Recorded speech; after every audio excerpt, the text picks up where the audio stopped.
Nobody who studies the Second World War seriously can avoid spending the majority of their time on the Eastern Front eventually, because that is where the majority of the war actually happens.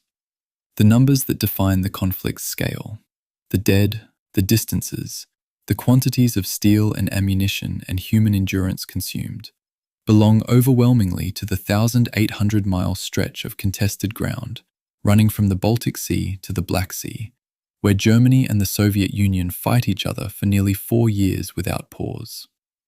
Everything else happening simultaneously: North Africa, Italy, the Pacific, the Atlantic, is real and consequential and worth every hour of study it receives.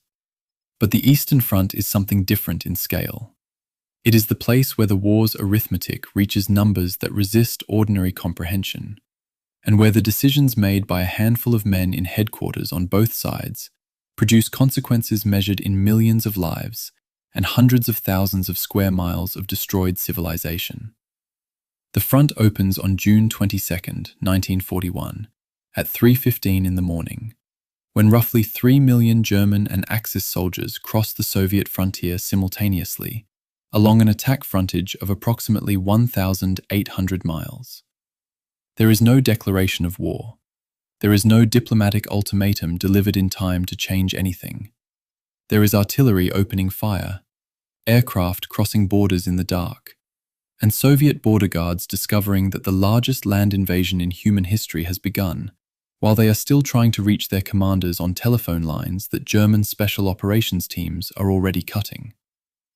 The Soviet soldiers on the other side of that frontier in the opening hours are not prepared for what arrives.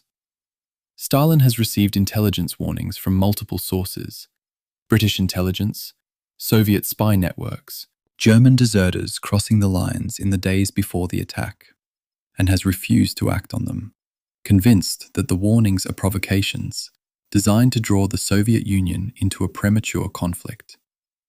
The political and psychological reasons for his refusal are complex and have been analyzed by historians for decades.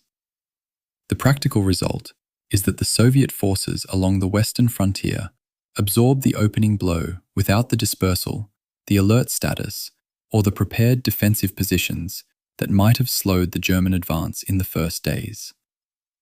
Within the first week, entire Soviet armies are encircled and destroyed.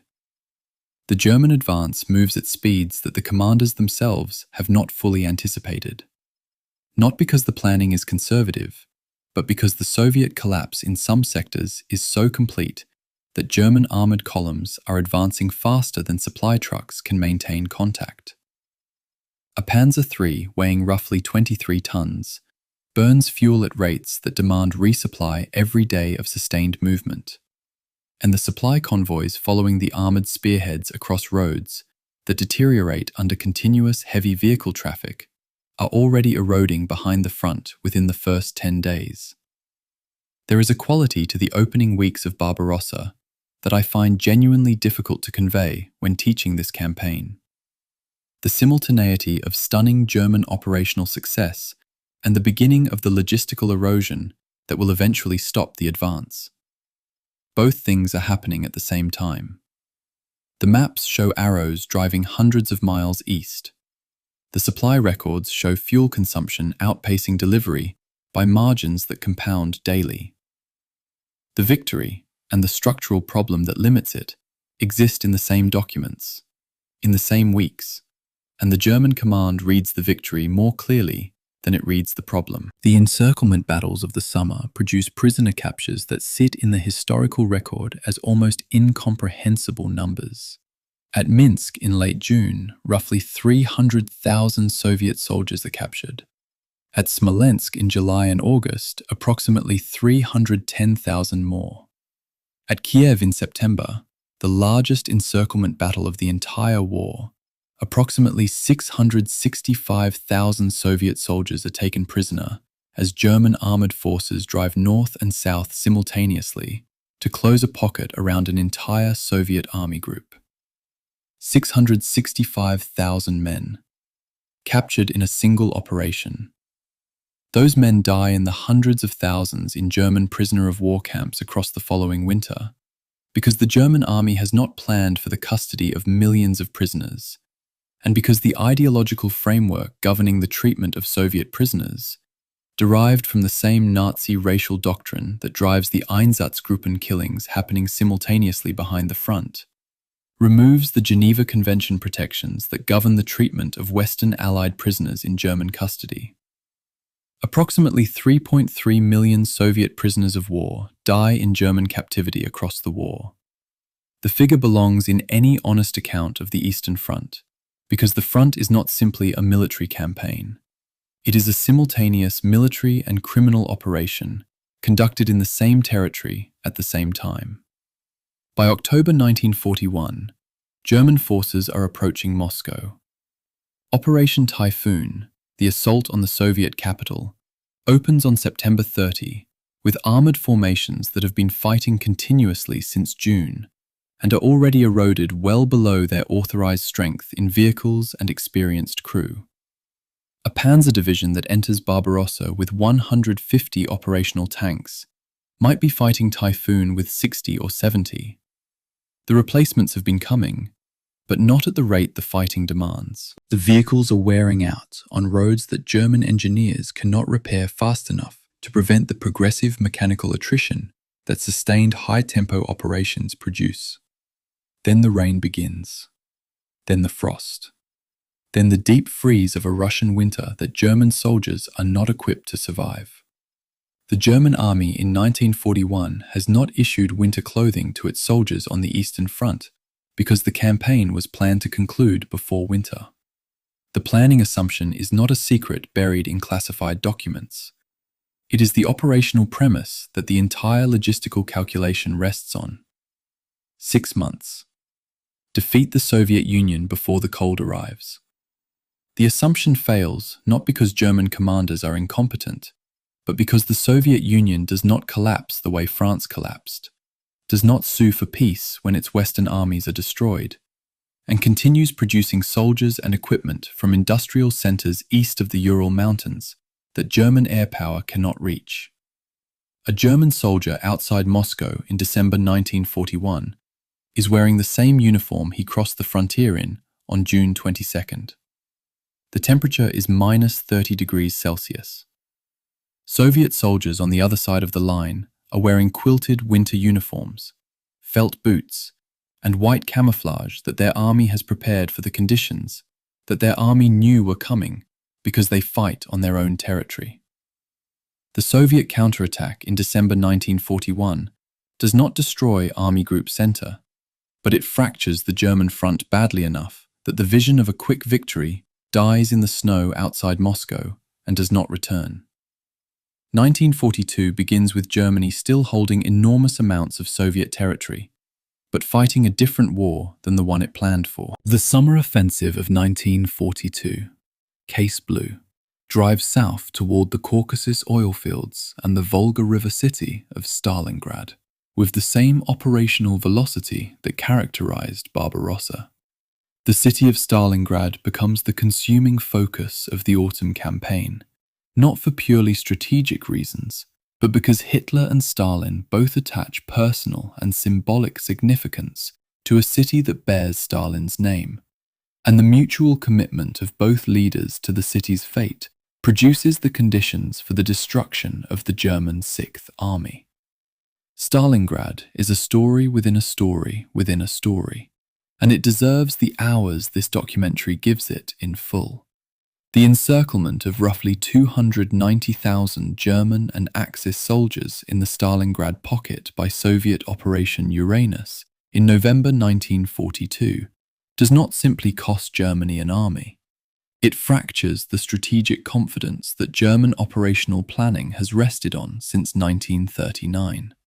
The Sixth Army surrenders on February 2, 1943. The footage of German prisoners marching through the ruins of Stalingrad, frostbitten, wrapped in whatever cloth they have managed to find, walking east into captivity from which most of them will never return, is watched across Germany in a silence that the propaganda ministry cannot fill with the language it has used successfully for 3 years. The war on the Eastern Front after Stalingrad is a different war. it is still enormous.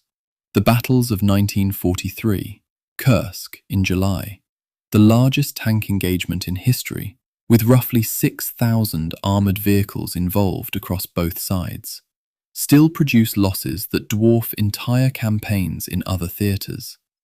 The German army still fights with a professional competence that costs the Soviet Union enormous casualties, even in retreat. But the direction of the front has shifted, and the industrial arithmetic underlying it has shifted further still. Soviet factories in the Ural Mountains and Siberia produce tanks in numbers that German industry cannot match. In 1943, Soviet factories assemble approximately 24,000 tanks and self-propelled guns. German factories produce approximately 10,700.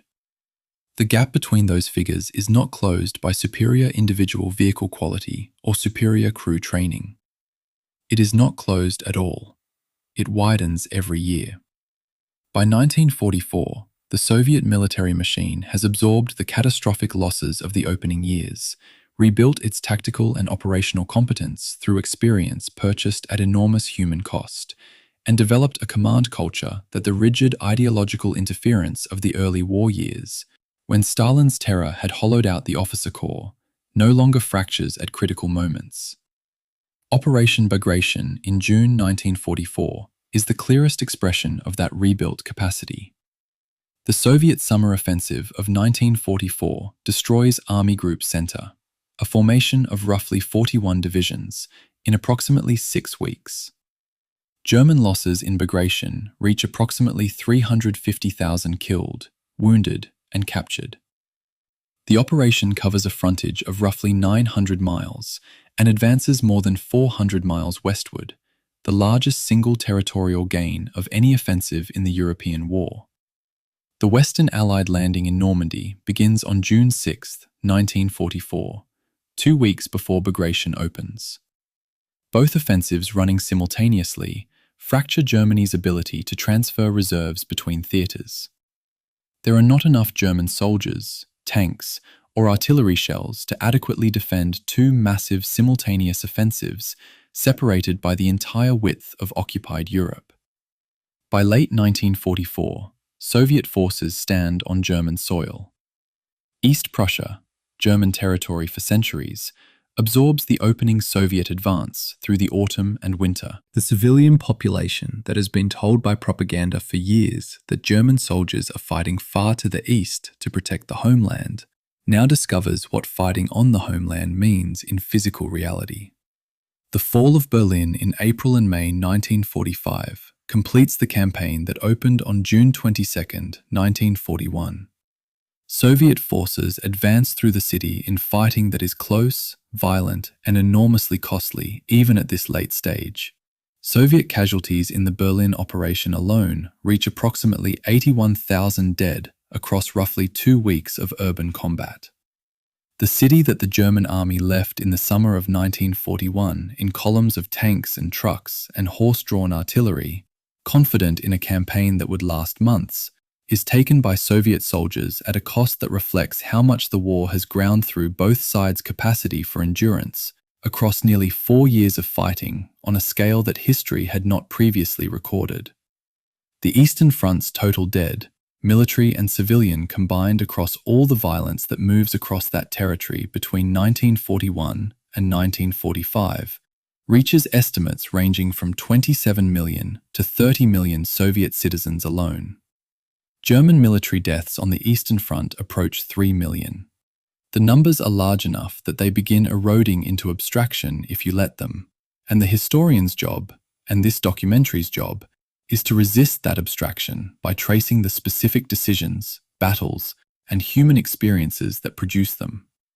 If you are somewhere settled now, and the quiet has properly arrived, and the weight of those numbers is somewhere between comprehension and sleep, the Eastern Front is the kind of history that sits differently at night than it does in daylight. The distances are too large, the deaths too many, the duration too long to hold all at once. What you can hold is the sequence.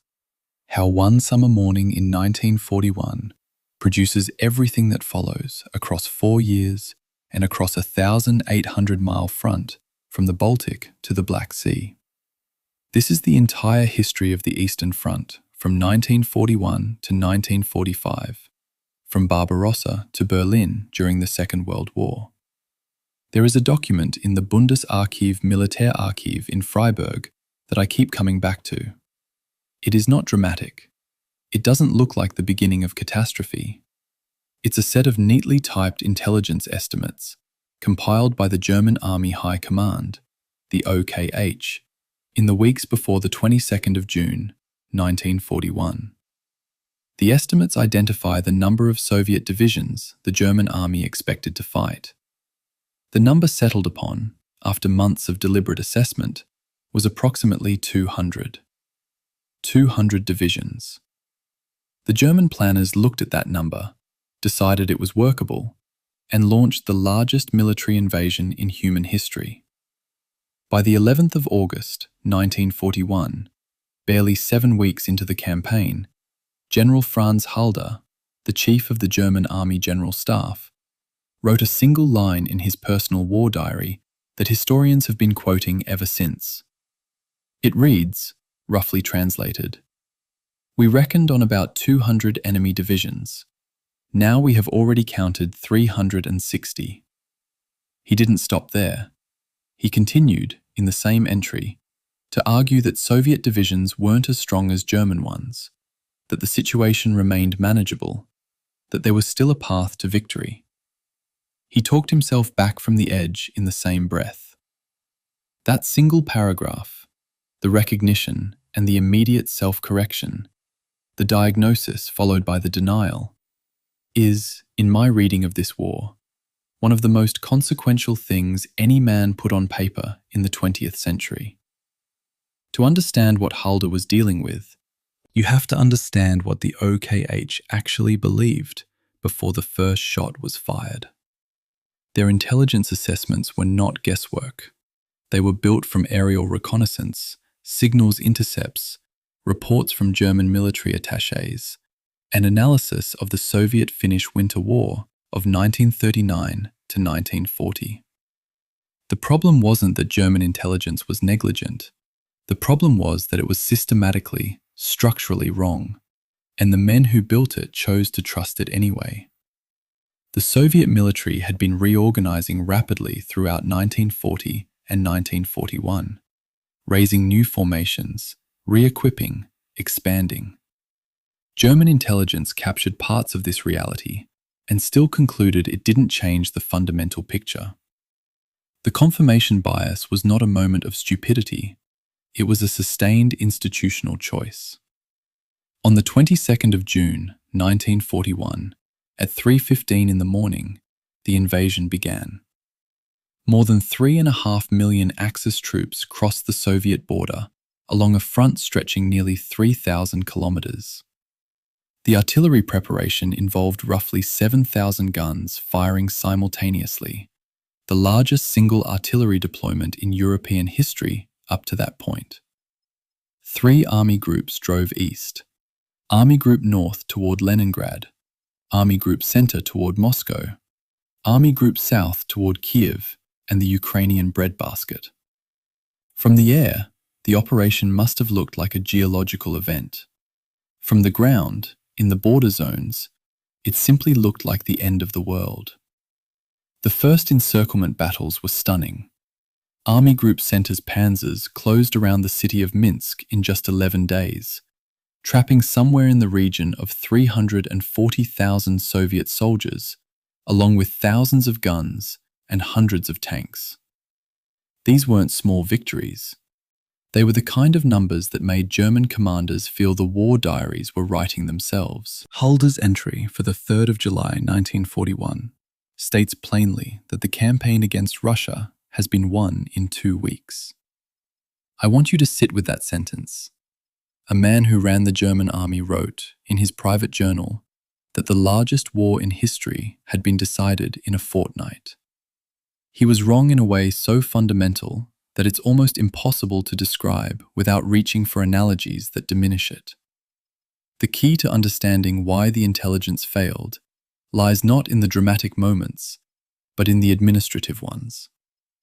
Before the invasion, Quartermaster General Eduard Wagner had explicitly warned that German supply capacity could guarantee the army's sustainment only to approximately 500 kilometers beyond the start line. The operational plans required advances of far greater depth. Wagner's warning was received, filed, and did not produce a revision of the campaign timeline. This detail matters enormously. The invasion wasn't launched from ignorance of its logistical limits. It was launched in spite of documented knowledge of those limits, on a gamble that the Soviets would collapse before the supply lines did. That gamble failed, and from the moment it failed, everything else in this story flows from that single bureaucratic miscalculation. A piece of paper that was right and ignored. What made this possible was a specific way of thinking about the enemy. German military doctrine, forged in the experience of the campaigns in Poland and France in 1939 and 1940, had developed an almost religious faith in the idea that the modern war was won by breaking the enemy's command and control quickly and decisively. That once you shattered the head, the body would follow. In Poland, it had taken weeks. In France, it had taken 6 weeks. The Soviet Union, in OKH's assessment, was militarily and organizationally inferior to France. The logic held. The logic was catastrophically wrong. The Soviet Union wasn't France. It was something the German military doctrine simply didn't have a category for. A state capable of absorbing destruction on an almost geological scale and continuing to fight. Germany had planned for a sprint. It had entered a war without a finish line. The rail gauge problem is where the abstraction becomes concrete. Soviet railways were built to a gauge of 1,520 millimeters, 85 millimeters wider than the standard European gauge of 1,435 millimeters. Every kilometer of Soviet rail the Germans captured was unusable until converted. German railway engineer battalions had been assigned to do this conversion, but their capacity had been estimated against the experience of converting Polish railways in 1939. A very different environment, much shorter distances, much higher line density. Soviet territory had approximately 6 kilometers of rail track per 100 square kilometers. Germany had nearly 20. The Germans were trying to feed a mechanized army across a system that simply wasn't built to carry it. Pre-war planning had assumed conversion rates of roughly 1,500 kilometers of track per month. The actual achieved rate in the summer of 1941 was closer to 200. The army was moving east faster than the supply system could follow. By the time Halder wrote his revised division count on the 11th of August 1941, the gap between German operational ambition and German logistical reality was already unbridgeable. The panzers kept rolling. The supply trains kept falling behind. And somewhere in the records of a German quartermaster general who had been right about all of it from the beginning, the paper trail of an unheeded warning accumulated, untouched, in a filing cabinet. The invasion of the Soviet Union is usually presented as a story about military power. It is, more precisely, a story about what happens when institutional momentum overwhelms inconvenient arithmetic. Here is a number that I think changes how you see this entire war. 600,000. That's how many horses the Wehrmacht brought across the Soviet border on the 22nd of June, 1941. 600,000 horses. Some sources put it closer to 750,000. Whatever the precise figure, consider what it means. This is the army that had overrun France in 6 weeks, using armoured spearheads that became the template for modern mechanized warfare. This is the army that the world, friend and enemy alike, understood as the cutting edge of industrial war. And it was moving, in the summer of 1941, primarily on hooves. The motorization myth about the Wehrmacht is one of the most persistent distortions in popular military history. Of the roughly 151 divisions that participated in Barbarossa, Only 19 were fully motorized. The rest, the vast majority, moved at the pace of foot infantry and horse-drawn supply columns. The panzer divisions that everyone pictures when they think of the Eastern Front represented a fraction of the force. The image of a mechanized blitzkrieg rolling endlessly east is, statistically, accurate for roughly 12% of the German army. The other 88% walked. A Wehrmacht horse-drawn supply column of standard configuration consisted of 20 wagons, each pulled by 2 horses, each wagon carrying approximately 500 kilograms of supplies. Moving that column 100 kilometers consumed roughly 1 metric ton of fodder for the horses, oats, hay, feed grain, meaning the column was consuming a significant portion of what it was carrying just to move itself. This is the iron mathematics of pre-industrial logistics applied to an industrial war. The calculation hadn't changed since the Napoleonic era. Napoleon's Grande Armée, at its maximum strength during the Russian campaign of 1812, deployed approximately 250,000 horses. The Wehrmacht was, in absolute terms of animal logistics dependency, nearly 3 times as horse-dependent as Napoleon, while simultaneously presenting itself to the world as a modern mechanized force. Napoleon, at least, didn't also claim to be something else. Quartermaster General Edward Wagner's supply reports to OKH, preserved in the Bundesarchiv, lay out the arithmetic with bureaucratic precision. The Ostheer, the Eastern Army, required a minimum daily supply delivery of between 25,000 and 30,000 metric tons to sustain combat operations across the front. Available rail capacity, after accounting for the gauge conversion problem described in the previous chapter, was estimated at somewhere between 8,000 and 10,000 metric tons per day in the first operational phase. The gap between those numbers isn't a rounding error.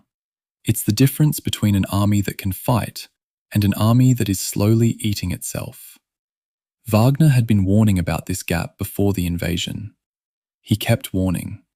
Nobody changed the plan. The horse casualty rate told the story in its own grim way.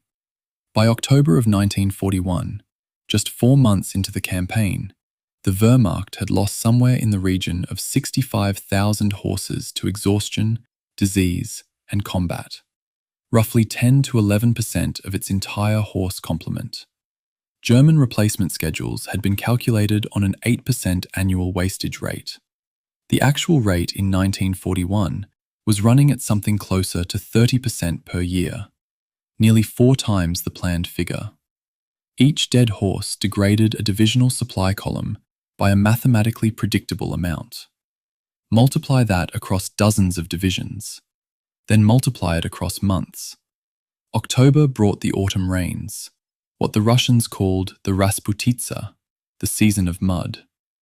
German engineering officers filed reports describing Soviet road surfaces in terms that had no equivalent in German military vocabulary.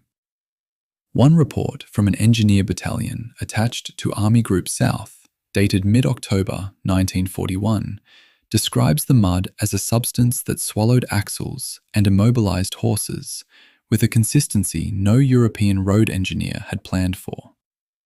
Motor vehicles sank to their chassis. Horses fared marginally better, but not by much. Supply delivery to forward divisions fell to an estimated 20 to 30% of the minimum required amount. Divisions were receiving, in some cases, 1/5 of what they needed to operate. The German army wasn't slowing down because of Soviet resistance in October 1941. It was slowing down because it couldn't eat. The crisis reached its most documented form in the November and December figures.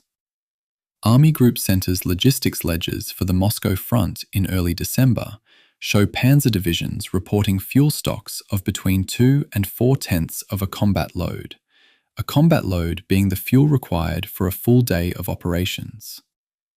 Several divisions were immobilized, not by Soviet counterattack, not by frozen engines, but by empty fuel drums. Guderian's own signals from this period, as distinct from his post-war memoir, which is a more carefully constructed document, describe his forward units requesting fuel deliveries that simply weren't arriving.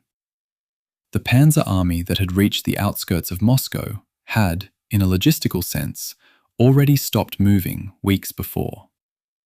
What makes this chapter of the war so strange to research is the discrepancy between the German commanders' private knowledge of the supply crisis and their public conduct of the campaign.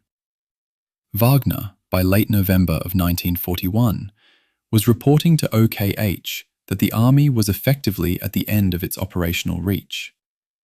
His exact words, as recorded by the Warfare History Network's citation of his diary, were that the army was at the end of its strength.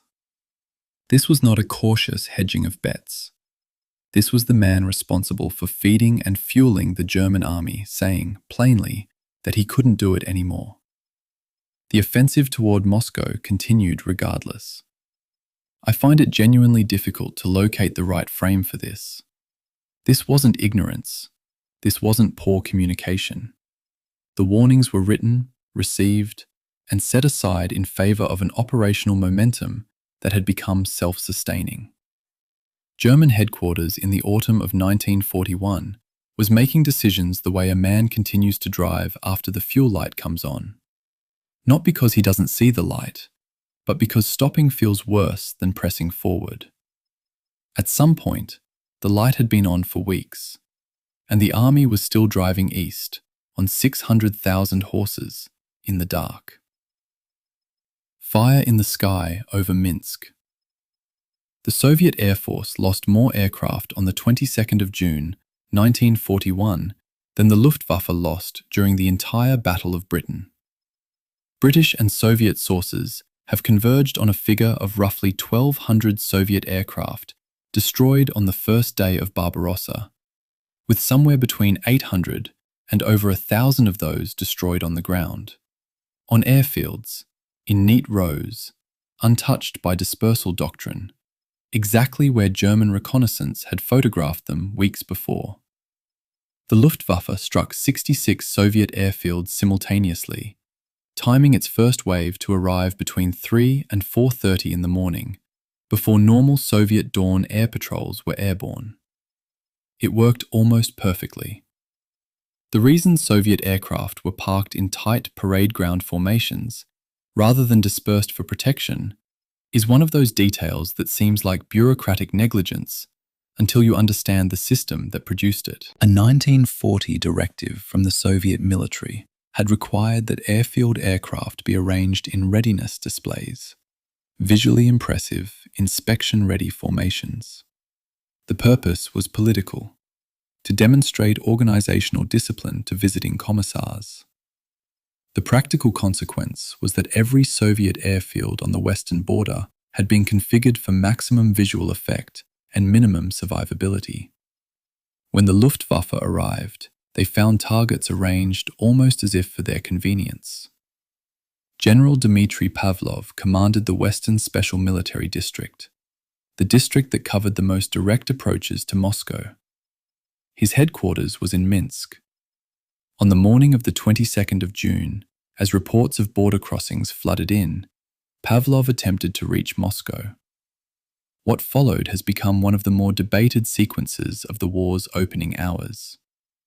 NKVD interrogation transcripts from Pavlov's subsequent arrest, as cited in historical analyses of the period, indicate he could not reach Stalin's office directly during the initial hours of the invasion, and was told the Soviet leader was unavailable. Whether this reflects standard duty officer protocols, deliberate gatekeeping, or something else entirely, is genuinely unclear from the surviving record. What is clear is that the most consequential hours of the war's opening, the hours when border district commanders needed authorization to respond, were characterized by a communication gap at the very top of the Soviet command structure. The Minsk encirclement, completed by the 9th of July, trapped somewhere in the region of 340,000 Soviet soldiers, along with approximately 2,500 tanks and nearly 1,500 artillery pieces. Army Group Center's diary records these figures with the methodical tone of a property inventory.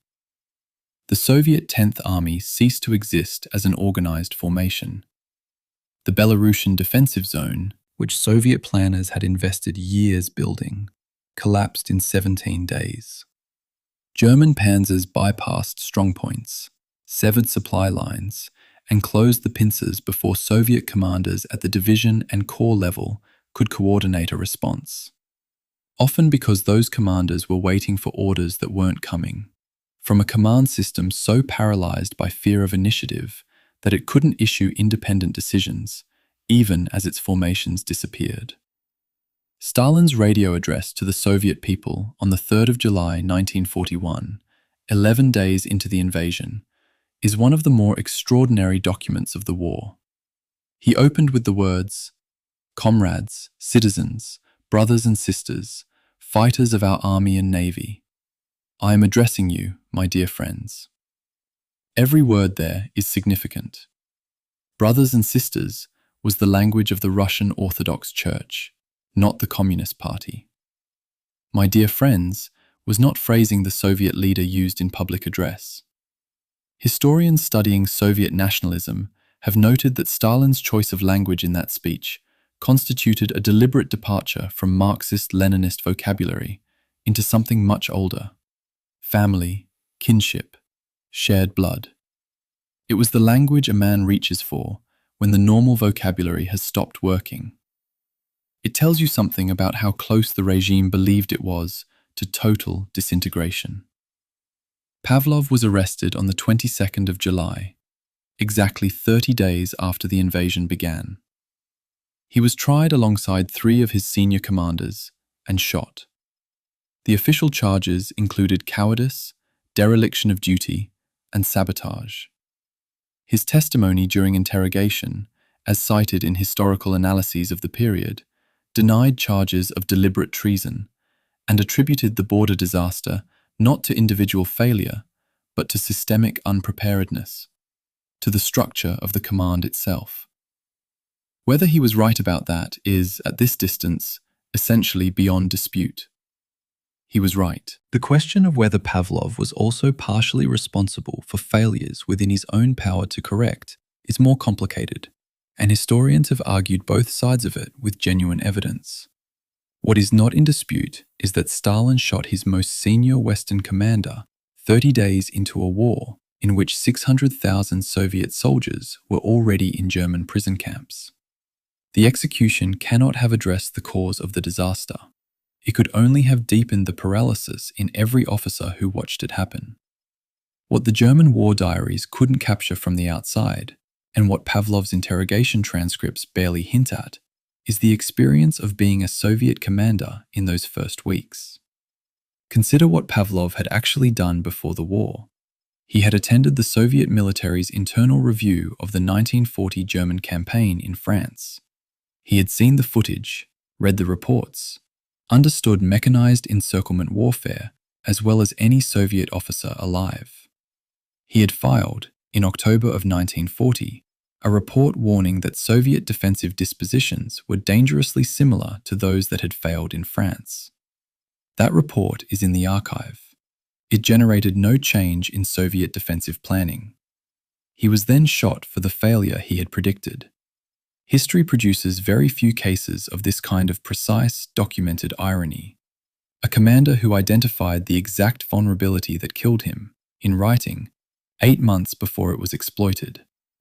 By the 17th of July, 17 days after the invasion, the Red Army had lost an estimated 11,700 aircraft, more than 6,000 tanks, and somewhere between 600,000 and 1,000,000 men to capture, death, or wound across the Western military districts. These are Soviet General Staff figures from the officially declassified 1993 study. The scale of those losses is almost beyond comprehension, and yet, and this is the essential question that will carry through the entire story. The Soviet Union didn't collapse. The regime didn't fall. The army that had just lost more men and equipment than most nations ever fielded continued to exist, continued to fight. continued to generate new formations from a country that seemingly had an inexhaustible supply of both men and the determination to send them forward. How that was possible is one of the genuinely fascinating questions of modern military history. The answer isn't simple, and it won't arrive in a single chapter. 900 Days, the Grammar of Starvation. On the 20th of November 1941, the Leningrad City Authority reduced the bread ration for non-working civilians to 125 grams per day. 125 grams. A standard slice of bread weighs approximately 30 grams. The ration was roughly 4 slices. That was everything. For a day. And it wasn't bread in any sense you'd recognize. By that point, Leningrad's bakeries were stretching their flour with whatever could be processed into a form that looked like food. Hydrolyzed cellulose derived from wood pulp, cotton cake, malt residue, bran dust normally discarded as industrial waste. Researchers at St. Petersburg State University, examining the siege's food records, have identified over a dozen separate substitutes that entered the bread mixture during the worst winter months. The cellulose content in siege bread reached somewhere between 10 and 15%. It added bulk. It added almost nothing in calories. People felt partially full while continuing to starve. The encirclement of Leningrad was completed on the 8th of September 1941, when German Army Group North reached Lake Ladoga and severed the last land route into the city. At that moment, the city held approximately 2.5 million civilians and 500,000 military personnel. The NKVD's internal supply report for the 9th of September assessed flour reserves at 35 days, meat at 33 days, cereals at 30 days. The bureaucratic precision of that document is striking. The regime knew exactly when the food would run out, down to the commodity level, and it was weeks away. The war was barely 2.5 months old. Alexis Perry's study of the siege diaries, compiled from materials in the Leningrad Party archive and published through Harvard University Press in 2017, reveals something about how people under siege experience time that I haven't encountered anywhere else in this research. The diaries from the first months are largely narrative. People describe events, record conversations, observe what is happening around them with the instincts of writers and witnesses. Then, gradually, the diaries change. The narrative thins. The observations get shorter. And in their place, numbers begin to appear. Weights, rations, caloric calculations. The diary transforms, slowly and without announcement, from a record of experience into something closer to a ledger. One diarist records, in November 1941, that she has lost 18 kilograms since the encirclement. She records this without apparent emotional weight, the way one notes that it rained.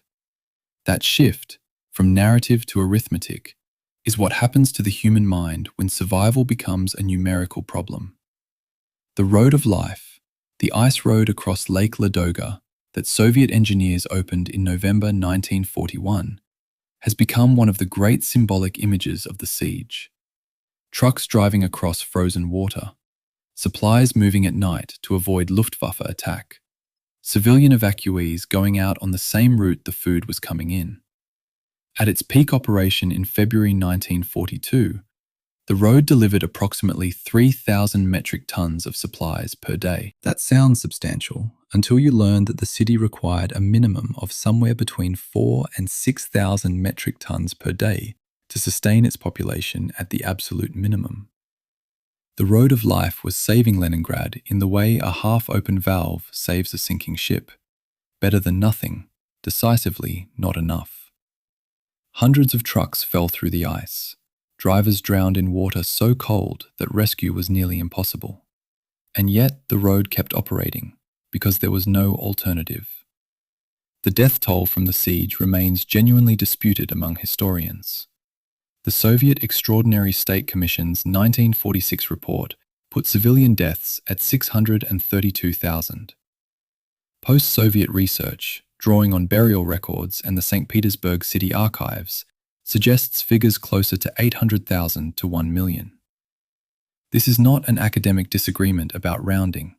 The gap between those numbers represents the difference between deaths the Soviet state could administratively account for, deaths in hospitals, in registered residences, and deaths that happened in apartments, in stairwells, in the street, and in transit, recorded by nobody because the machinery of bureaucratic record-keeping had, in those coldest months, itself partially frozen. The total supply delivered into Leningrad over 872 days of siege, by road, ice road, and air, has been estimated at approximately 1.6 million metric tons. Soviet planners' minimum requirement for the same period was somewhere in the region of 4 to 4.2 million metric tons. The gap between those two figures is, in the most direct statistical terms, a definition of the civilian death toll. The dead are the embodiment of the difference between what was needed and what arrived. I find this calculation useful, not because it diminishes the horror, but because it makes the logic of mass death visible in a way that prevents it from seeming random or mysterious. The death toll was not a natural disaster. It was an arithmetic outcome of a siege, a supply chain, and a war. Leningrad had a zoo. Through significant portions of the siege, it remained open. The zookeepers, themselves operating on starvation rations, chose to continue feeding their animals, including a hippopotamus named Beauty, with whatever substitute materials could be sourced. The hippo required hundreds of liters of water daily for its skin. Keepers heated water during the worst winter months to keep her alive. The zoo staff maintained detailed records of every feeding, every animal weight, every food substitution, through the entire siege. Those records exist in the Leningrad Zoo archive. They are, in their specific category, one of the most quietly extraordinary documents produced by the entire war. A record of people, starving, choosing to keep something alive, not because it was practical, but because abandoning it felt like consenting to a kind of total defeat that went beyond the military. The siege was lifted on the 27th of January, 1944, 872 days after the encirclement closed. Soviet forces fired a 324-gun salute. Survivors described the sound as almost incomprehensible, both the relief and the violence of it. The city that emerged from the siege was not the city that had been encircled. Somewhere between 800,000 and 1 million of its people had died. Those who remained had been changed in ways that only the diaries they kept, and the ones they didn't destroy, can partially document. Typhoon, the general who was never weather. Heinz Guderian was one of the most gifted tank commanders of the 20th century, and he was also one of the most accomplished authors of self-exculpatory memoir in the German language. His 1950 memoir, Panzerleader, became the foundational text of the post-war German military narrative about the Eastern Front, and it contains, if you read it alongside his actual wartime signals and reports, a systematic and quite elegant reassignment of blame that has shaped public understanding of the Moscow campaign for 70 years. This matters because the myth it created, that the German army was on the verge of taking Moscow until General Winter intervened, is not only wrong, but wrong in a specific way that obscures what actually happened and why. Operation Typhoon, the German drive toward Moscow, launched on the 30th of September 1941. Army Group Center committed 1.9 million men, 1,700 tanks, and 14,000 guns. The first week was extraordinary. Encirclement battles at Vyazma and Bryansk trapped another 663,000 Soviet soldiers. The fourth, and arguably the largest of the great encirclement battles of that devastating autumn. For 10 days, the campaign looked like a replay of June and July. German headquarters was calculating the distance to Moscow in terms of days rather than weeks. Then, on the 6th and 7th of October, the autumn rains began. The Rasputitsa turned the roads to the substance that German engineers couldn't name in their own language. But here is what Guderian's memoir does, and what his actual wartime communications don't. The memoir locates the crisis of October primarily in cold, in weather, in a nature that conspired against the German soldier. The wartime signals locate the crisis primarily in fuel, in ammunition, in divisions operating at 50 to 60% of authorized strength, because the supply system had been falling behind the advance since July. The temperature on the Moscow front in October 1941 was barely below freezing, sometimes above it. The mud was not a cold weather problem, it was an autumn problem. And it was devastating not primarily because it froze men's fingers, but because it stopped trucks and horses carrying the supplies those men needed to operate. German maintenance records from this period, as analysed by historian David Stahel, tell a specific story about the armoured force. By the 1st of December, Army Group Centre's operational tank strength stood at approximately 600 vehicles, down from the 1,700 that had launched Typhoon 2 months earlier. Of those losses, the maintenance records indicate that roughly 2/3 were attributable to mechanical breakdown and lack of spare parts, rather than enemy fire or weather damage. The army was destroying its own armoured force through logistical failure faster than the Soviet army was destroying it through combat. Guderian's memoir frames the winter as the executioner. The maintenance logs indicate it was an accomplice. The Maybach engine used in most German medium tanks, the HL 120 TRM, fitted in the Panzer III and Panzer IV, required synthetic gear oil that thickened dramatically below -15 degrees Celsius, causing transmission seizures during cold starts. This is documented. But the Soviet T-34's diesel engine, designed from the outset to operate in Russian winters, could be started at -40 degrees Celsius with proper procedure. This isn't a detail about one tank being better than another. It's a detail about the fundamental design assumptions of two armies. German tanks were engineered for a campaign of weeks in European conditions. Soviet tanks were engineered to operate in Russia, indefinitely. The gap between those design philosophies is the gap between an army that could adapt and an army that couldn't. On the 5th and 6th of December 1941, the Soviet counteroffensive began.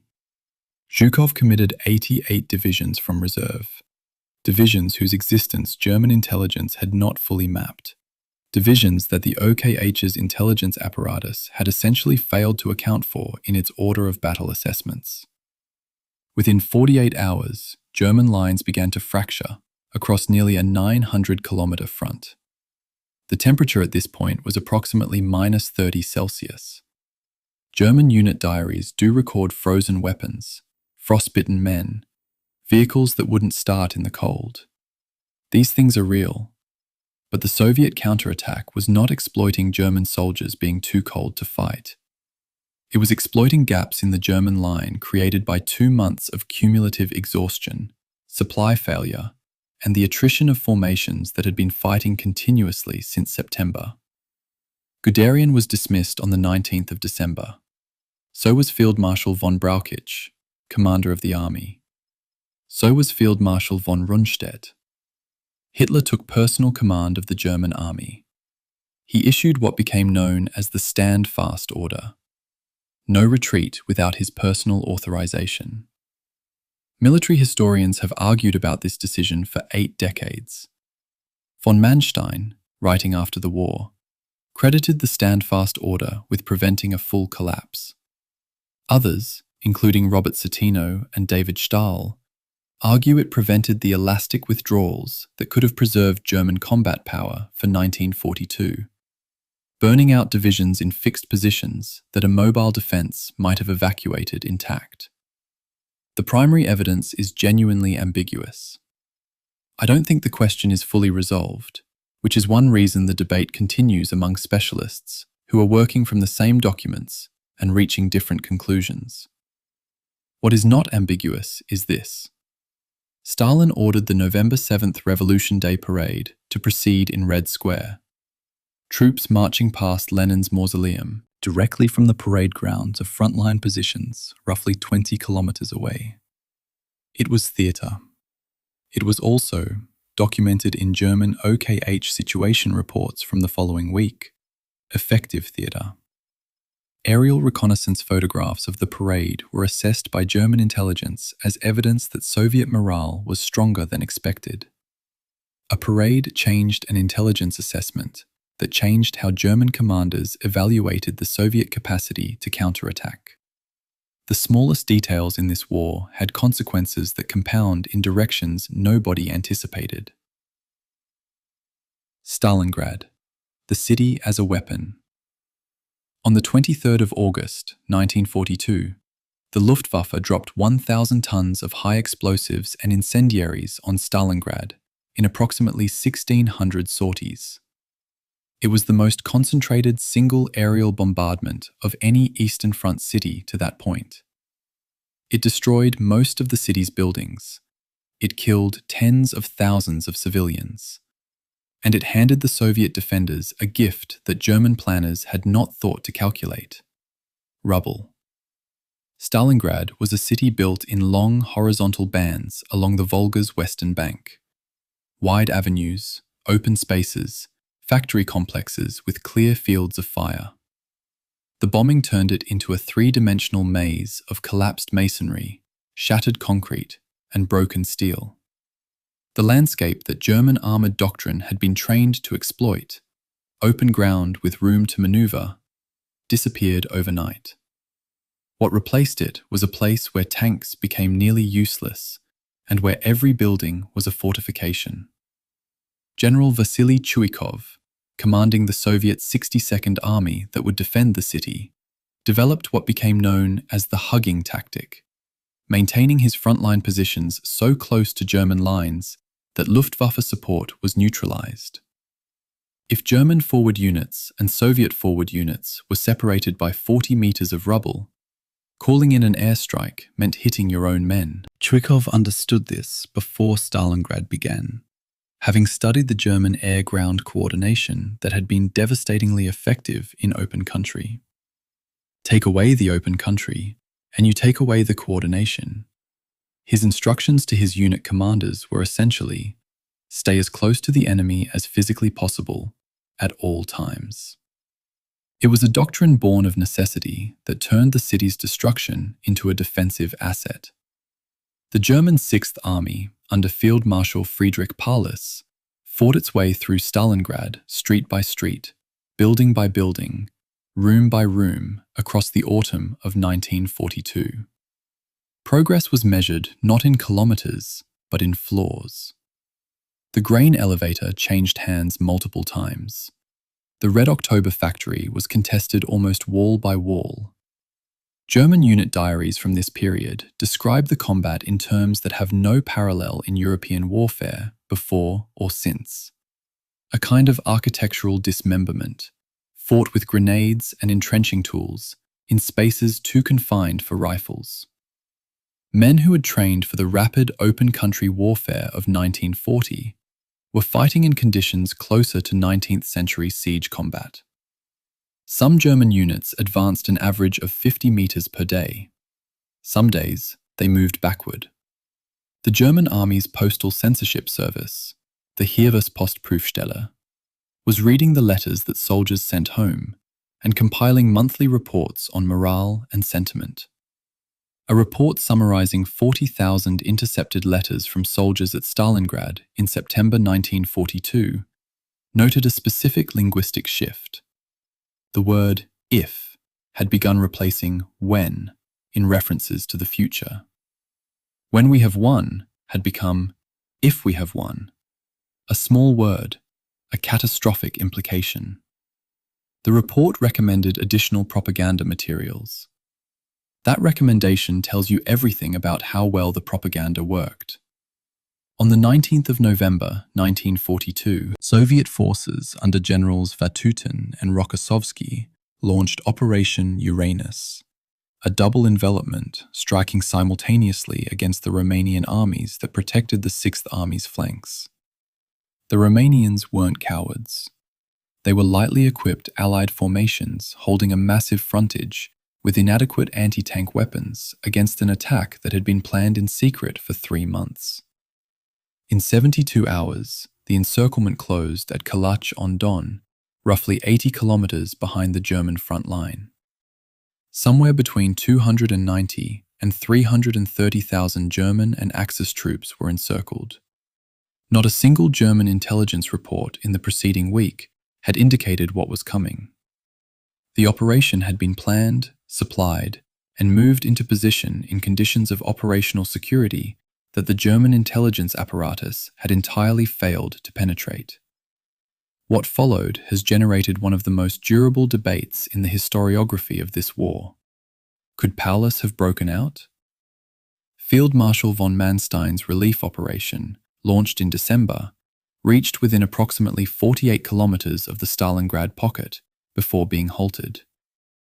The question of whether the Sixth Army had sufficient fuel to attempt a simultaneous breakout toward Manstein's relief force, at the moment when it was closest, remains unresolved in the primary sources. A logistics officer's report from the Sixth Army, dated the 18th of December, suggests the fuel existed for an attempt. Paulus did not attempt it. He cited Hitler's explicit orders to hold.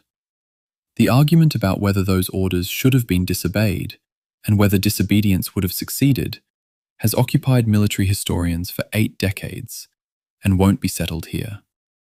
The Luftwaffe's airlift is where the war's mathematics become almost surreal.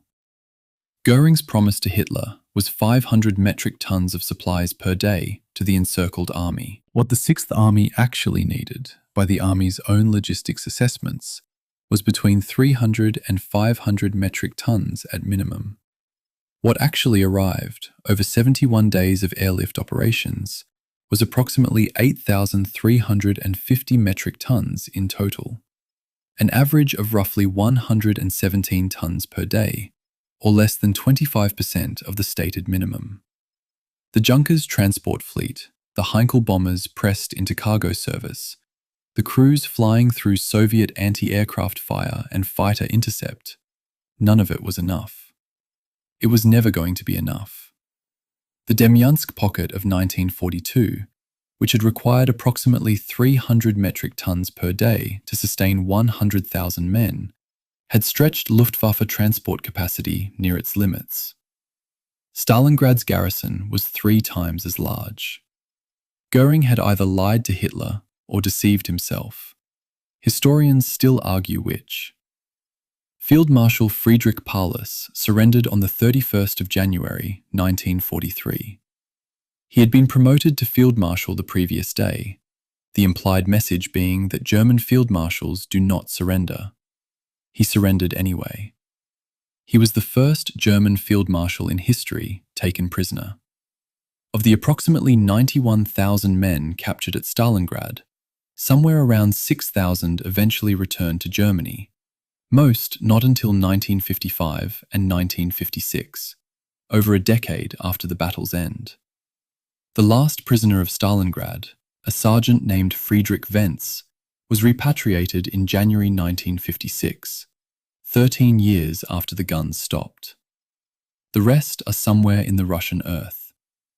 In a city that was rebuilt after the war, almost entirely on the bones of the men who died in it. Chapter 7 to Chapter 12 next. Word count target. Each chapter approximately 3,000 to 4,000 words. 10 paragraphs. Each paragraph around 6 to 8 sentences. Search Panther. Tank transmission failure. Kursk. 1943. Final drive gear specifications. Engineering details. View search. Battle of Kursk. Prokhorovka. Actual tank losses. Soviet. German revised figures. Zamolin archives. View search.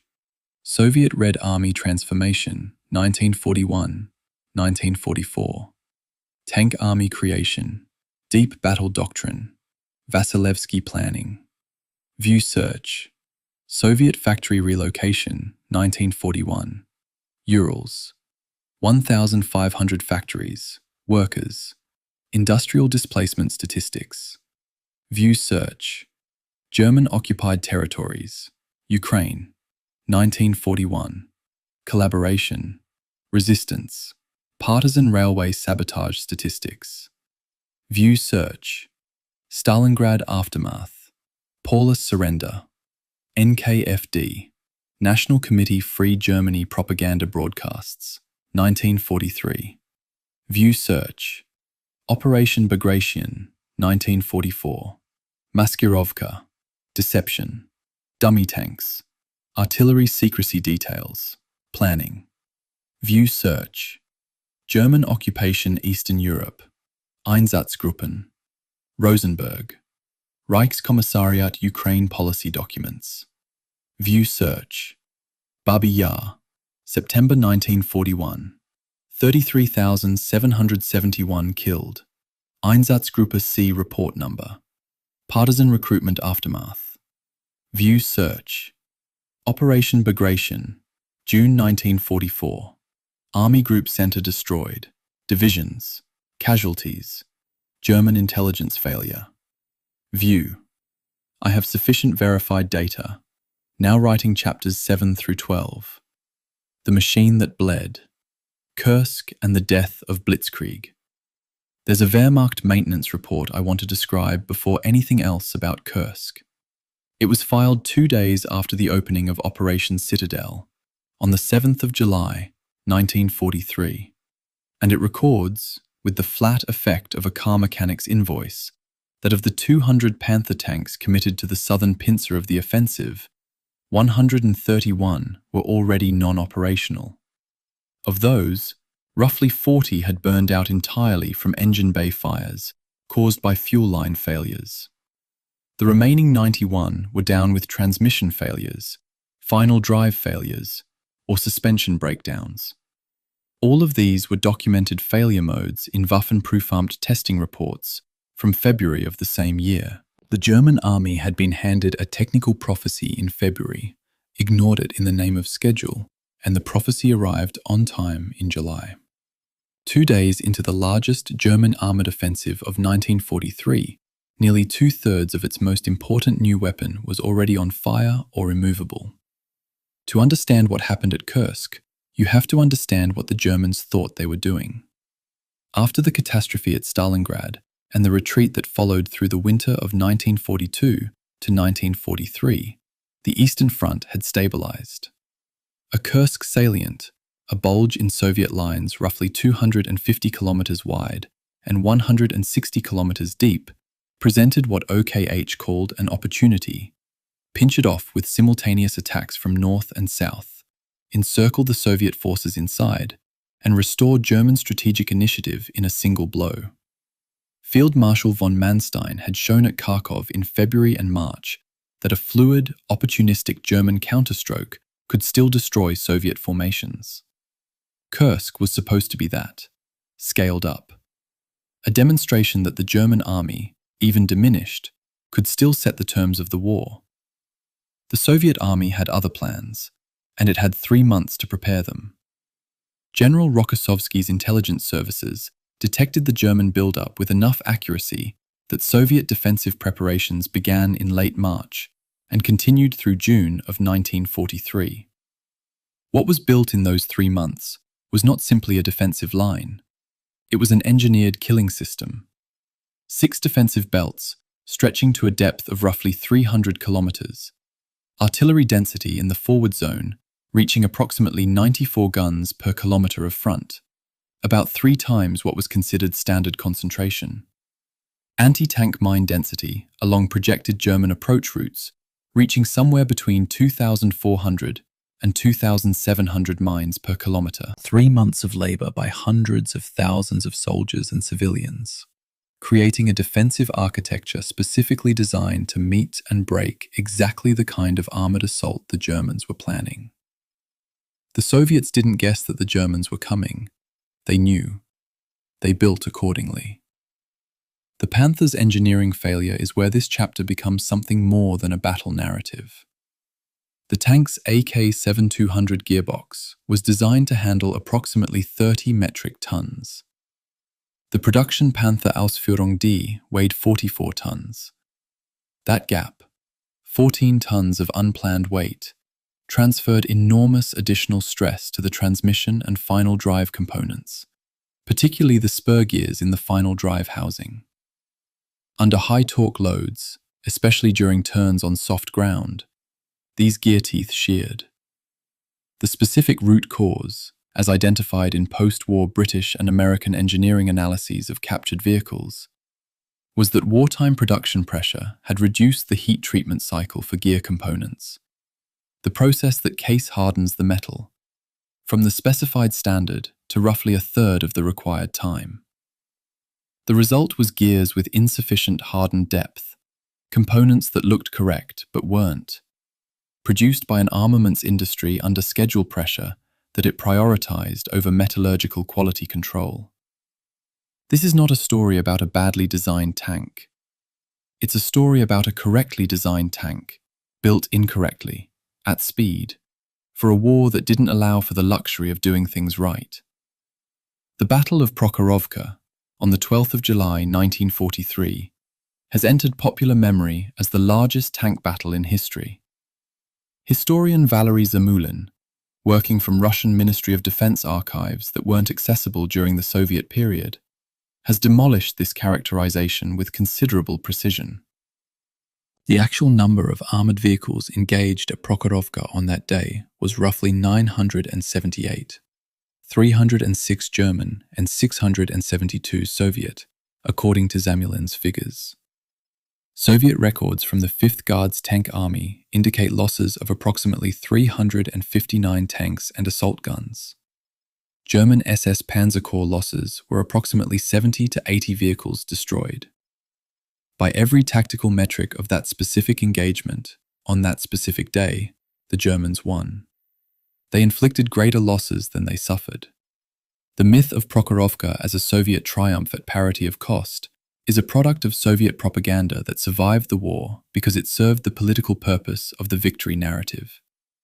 The archive says otherwise. And yet, Prokhorovka was a German strategic defeat. Not because of what happened on the 12th of July, but because of what happened around it. On the 13th of July, Hitler cancelled Operation Citadel entirely. His stated reason was the Allied landings in Sicily, which required transfer of SS Panzer divisions to Italy. But OKH situation reports from the same period document the real picture.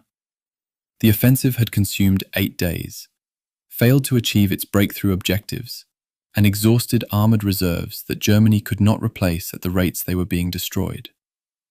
Simultaneously, the Soviet Operation Kutuzov struck Army Group Center's flank to the north of the Kursk salient, opening a new crisis that German reserves, which no longer existed in sufficient quantity, needed to address.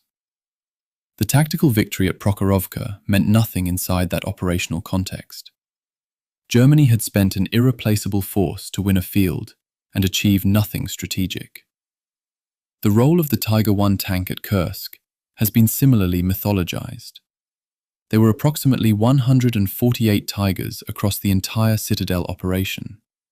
That's the total. The battle is remembered as a Tiger battle, partly because Tiger crews were extraordinarily effective at individual tank versus tank engagements, and partly because German wartime propaganda made the Tiger its armoured icon. But at Kursk, there were more Panzer IVs than Tigers and Panthers combined.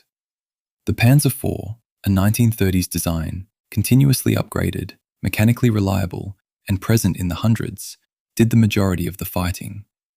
The Tiger appears in nearly every documentary account of Kursk. The Panzer IV, which bore the actual quantitative weight of the offensive, appears in almost none of them. This is what popular history does with complex data. It selects for the dramatic and loses the truth. When Citadel was cancelled, Germany had spent somewhere between 1,500 and over 2,000 tanks and assault guns across the full Kursk operation. Precise figures vary depending on accounting methodology, and this is a genuine historiographical dispute. What is not disputed is that these losses could not be made good. German tank production in 1943 was approximately 1,700 vehicles per month by its peak. Soviet production in the same period was running at over 2,000 tanks per month, from factories east of the Urals that German aircraft could barely reach. The arithmetic of industrial war had turned irreversibly against Germany by the summer of 1943, and Kursk was the moment at which the German army's ability to impose its will through offensive armoured action on the Eastern Front effectively ended. It didn't stop fighting. It would fight for 2 more years, sometimes with astonishing tactical competence. But after Kursk, it was fighting to delay, not to win. The mining figures at Kursk stay with me specifically because of what they represent structurally. 2,400 anti-tank mines per kilometre of defensive front. Each mine was planted individually, by hand, by a soldier who knew what was coming and prepared for it systematically. Multiply that density across hundreds of kilometres of defensive line, and you're looking at millions of individual acts of physical labour performed in anticipation of armoured assault. Compared this to the German army in June of 1941, which had paused to ask itself whether the Soviets could regenerate military capacity fast enough to matter. The answer, assembled in the fields and clay of the Kursk salient, was right there to be measured. After Kursk, the German army on the Eastern Front entered a mode of operation that its commanders could describe but not solve. They were skilled enough to trade tactical defeats for operational delays. They were not strong enough to do anything else. Retreat became the primary activity, managed retreat when possible, chaotic retreat when it wasn't. The initiative had passed, definitively, to an enemy that had spent 2 years learning exactly why it kept losing and building the institutional and industrial capacity to stop. Stalin's architects, the Soviet learning machine. The document I keep thinking about when I consider the Soviet military's transformation isn't a battle plan. It's a bureaucratic report. Issued in August of 1941, barely 2 months after the invasion began, with hundreds of thousands of Soviet soldiers already in German captivity and the front collapsing in every direction, the Soviet General Staff produced an internal after-action assessment of the summer's disasters. It ran to multiple pages. It was organized by category. It identified, with methodical precision, which command processes had failed, which communication structures had broken down, which tactical assumptions had proved false. It was written in the language of institutional analysis rather than blame assignment. The regime was still shooting generals for the same disasters. Pavlov's execution was barely weeks away. But somewhere in the general staff, a parallel process was running. Not the political question of who to punish, but the operational question of what actually went wrong and how to fix it. That document, the Smolensk series, the collected materials for frontline commanders, began circulating almost immediately. By September of 1941, 3 volumes had been published and distributed. This was operational learning, institutionalized at extraordinary speed in the middle of a catastrophe. The Red Army had just suffered losses that would have ended most armies, and one part of its institutional brain was simultaneously producing lessons learned publications. This is not a detail about Soviet efficiency.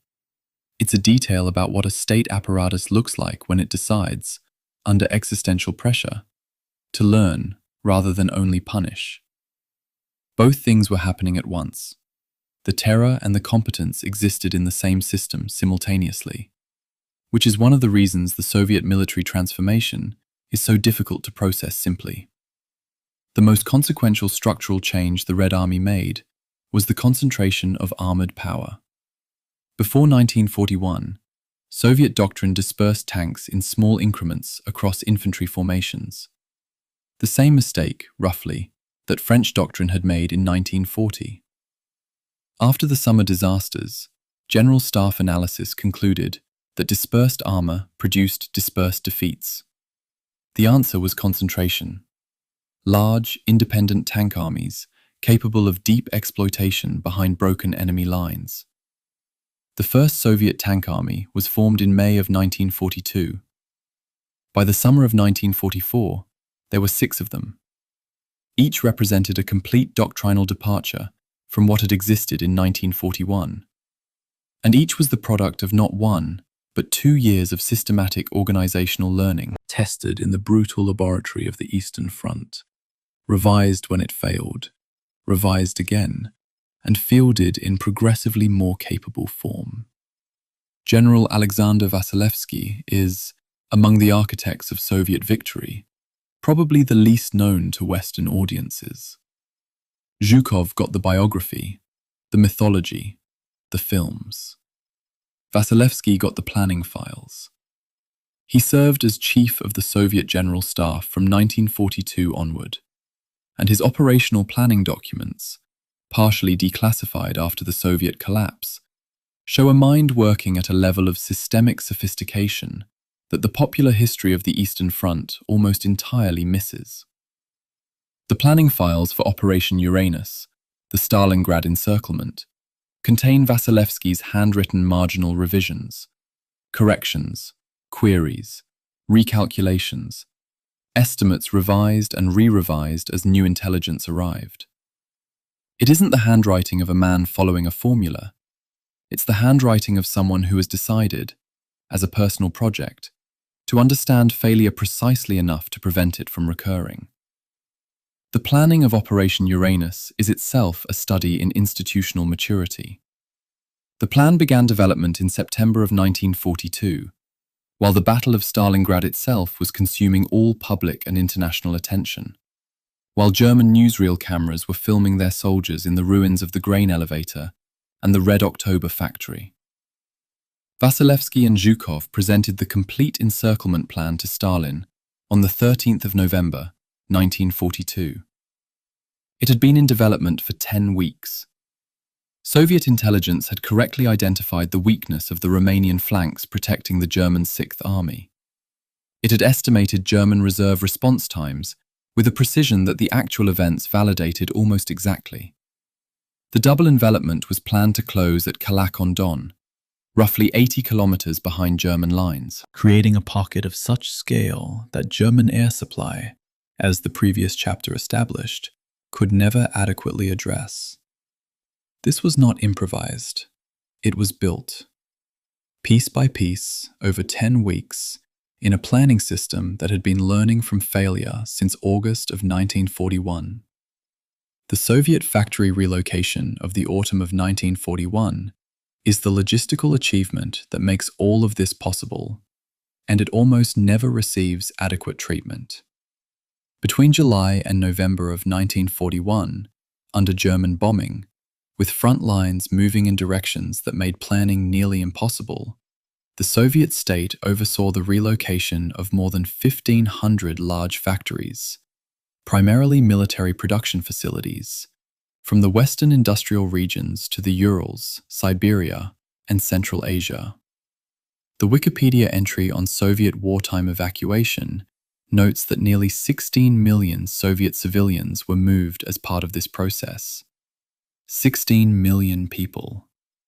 Equipment was dismantled, loaded onto trains, transported thousands of kilometers, unloaded in fields that were sometimes literally bare earth, and reassembled and brought back into production, in some cases within weeks of arrival.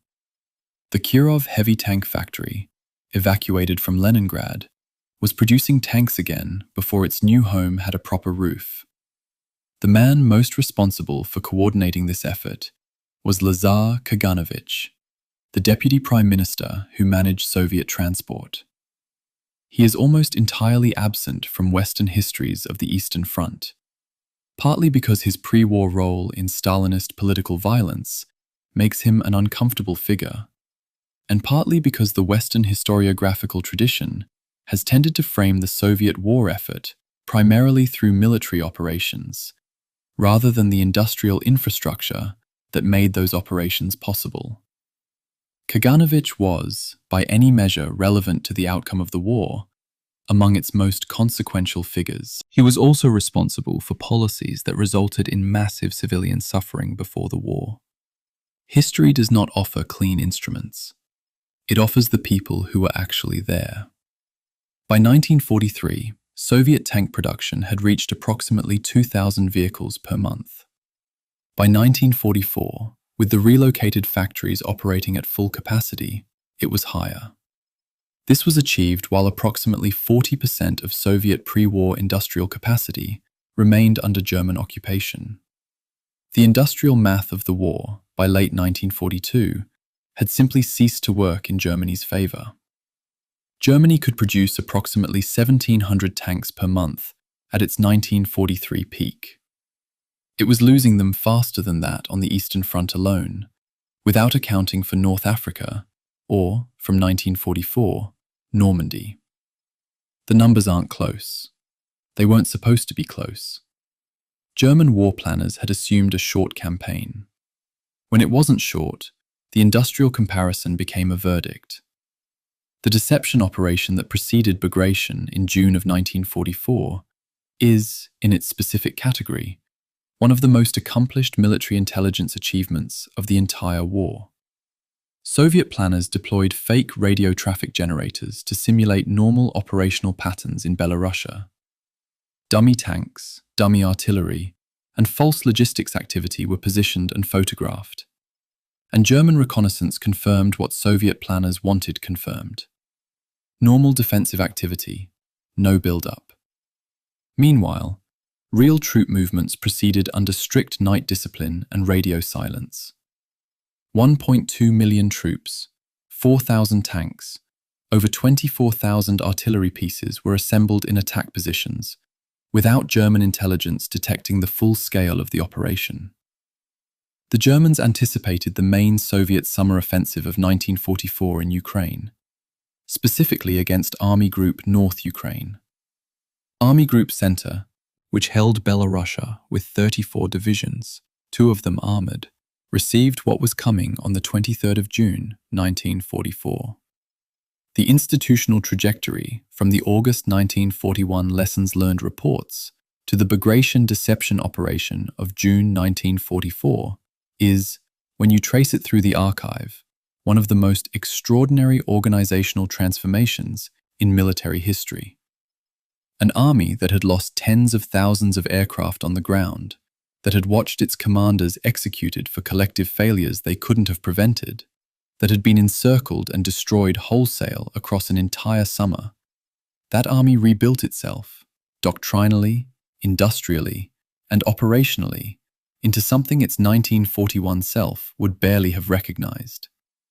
It didn't do this through inspiration. It did it through the coldest possible institutional reckoning with why it kept losing, applied with absolute systematic determination to every level of the military organization. The learning was brutal because the losses that drove it were brutal. There is no uncomplicated version of this story. The collaboration problem, occupied territories, and the war behind the lines.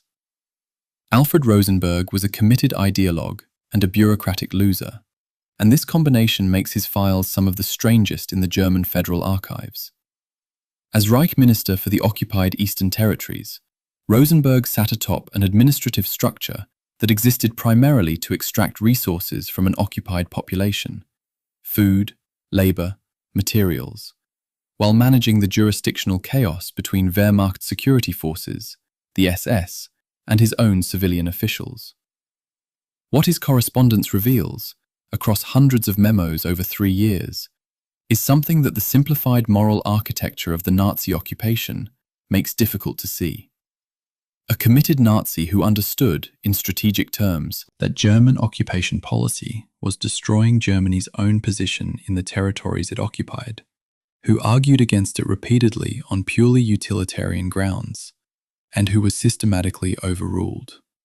In the summer of 1941, across significant portions of Ukraine and the Baltic states, German forces were welcomed by parts of the civilian population. This is historically documented and politically uncomfortable in equal measure.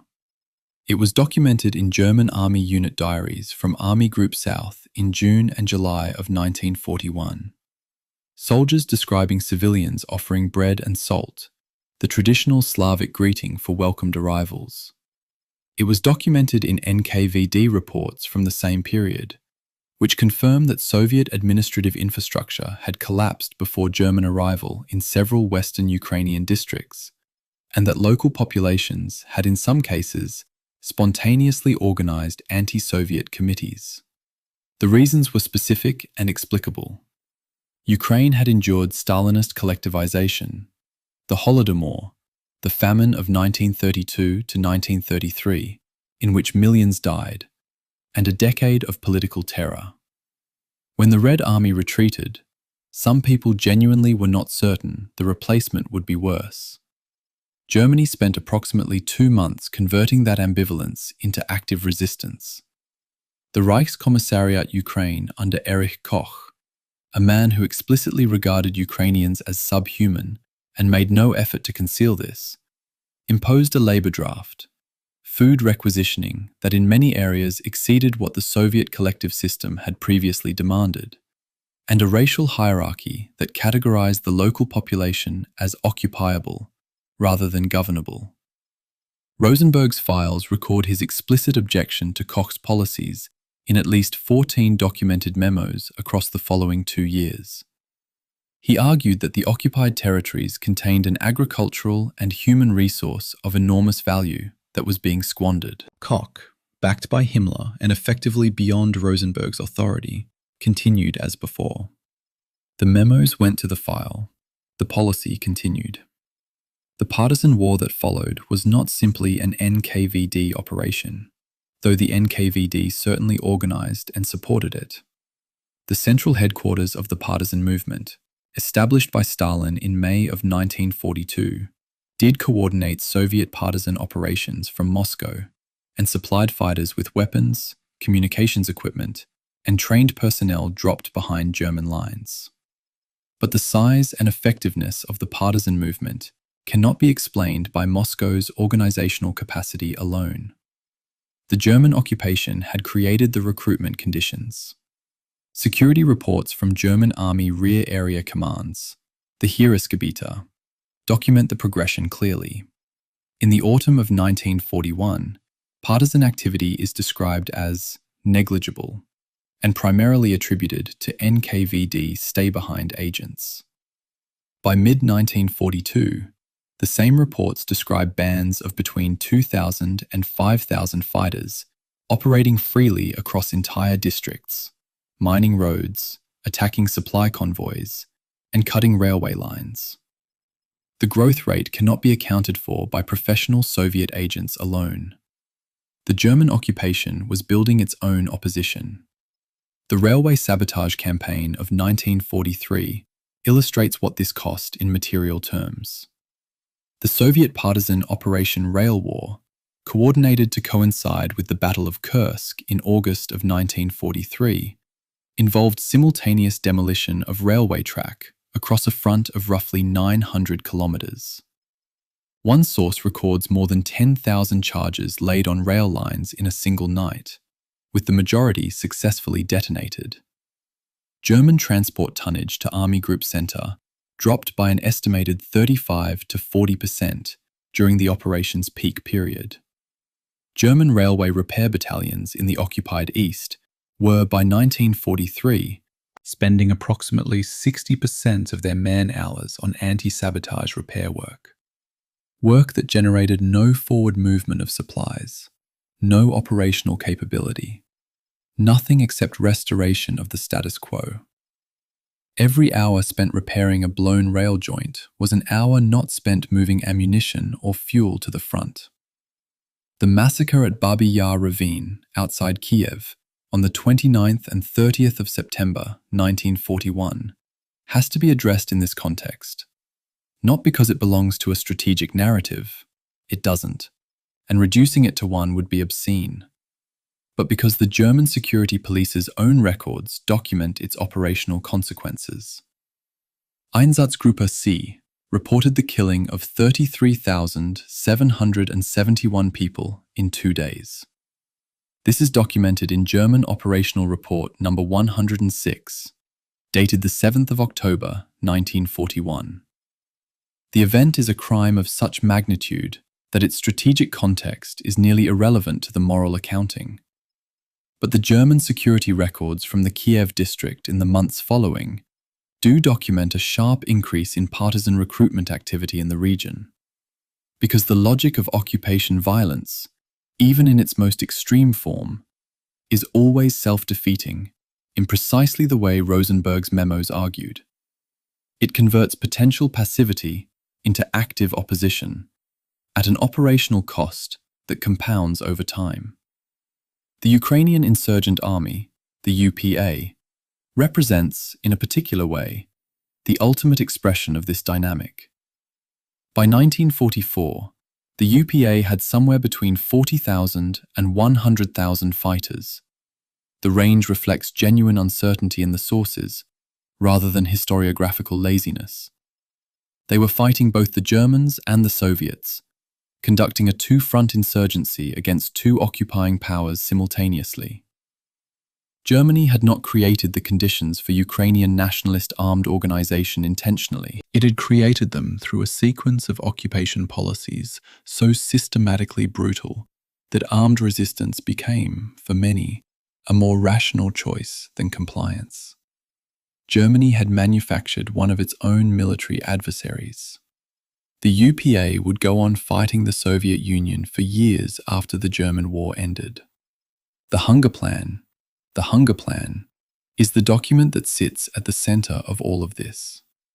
Developed by State Secretary Herbert Bach in May of 1941, before the invasion, it was a pre-planned policy of deliberately extracting food from occupied Soviet territories at rates calculated to cause starvation among the local population.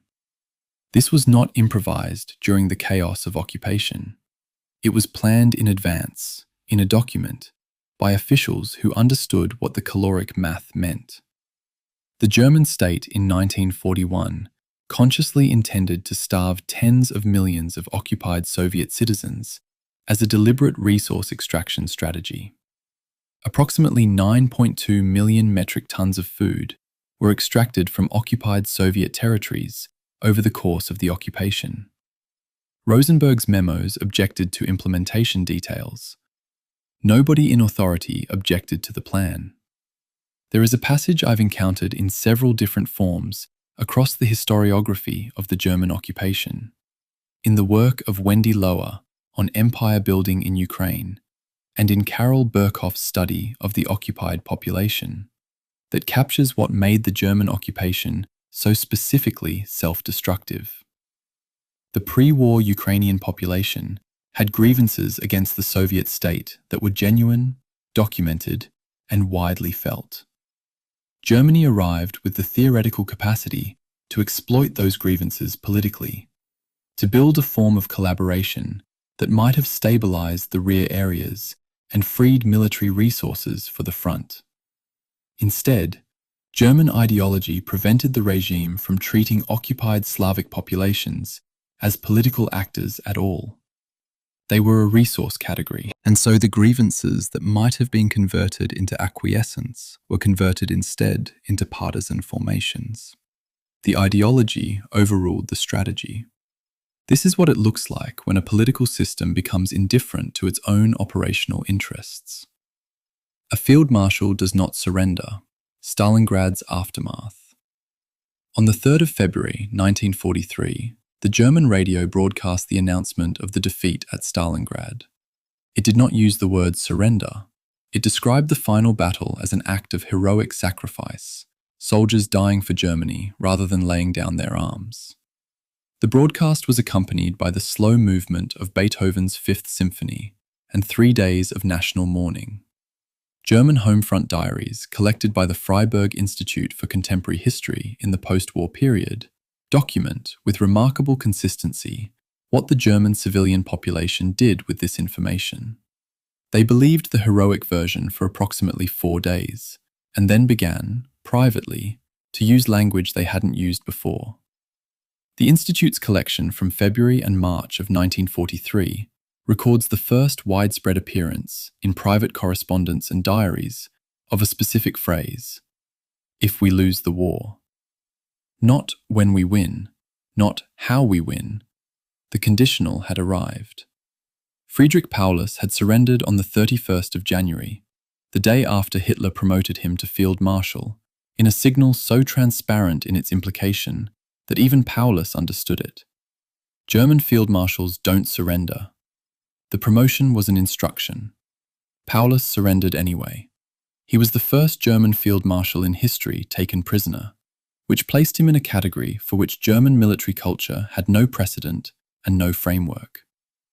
What followed was a psychological process documented in Soviet NKVD interrogation reports, in the records of the National Committee for Free Germany, and, most revealingly, in the gap between those documents and what Paulus later claimed his intentions were. These are not the same story. The NKVD reports describe a man who was exhausted, physically ill, and cooperating with his captors in a pragmatic and apparently deliberate way almost from the beginning. The post-war Paulus describes a man who arrived at his political conclusions gradually and reluctantly. The National Committee for Free Germany, the NKFD, was established in July of 1943, 7 months after Stalingrad. It was organized by the Soviets and staffed primarily by German communist émigrés, with a crucial addition of captured Wehrmacht officers who could be presented as credible military voices rather than ideological ones. Walter Ulbricht, the future leader of East Germany, was among its key organizers. The committee broadcast radio programs to German frontline troops, produced leaflets that were airdropped behind German lines, and held press conferences for foreign journalists. Its material was, in many respects, factually accurate. Germany was losing. The war was prolonged murder. These were true statements. They were delivered in the service of Soviet political objectives. History rarely offers clean instruments.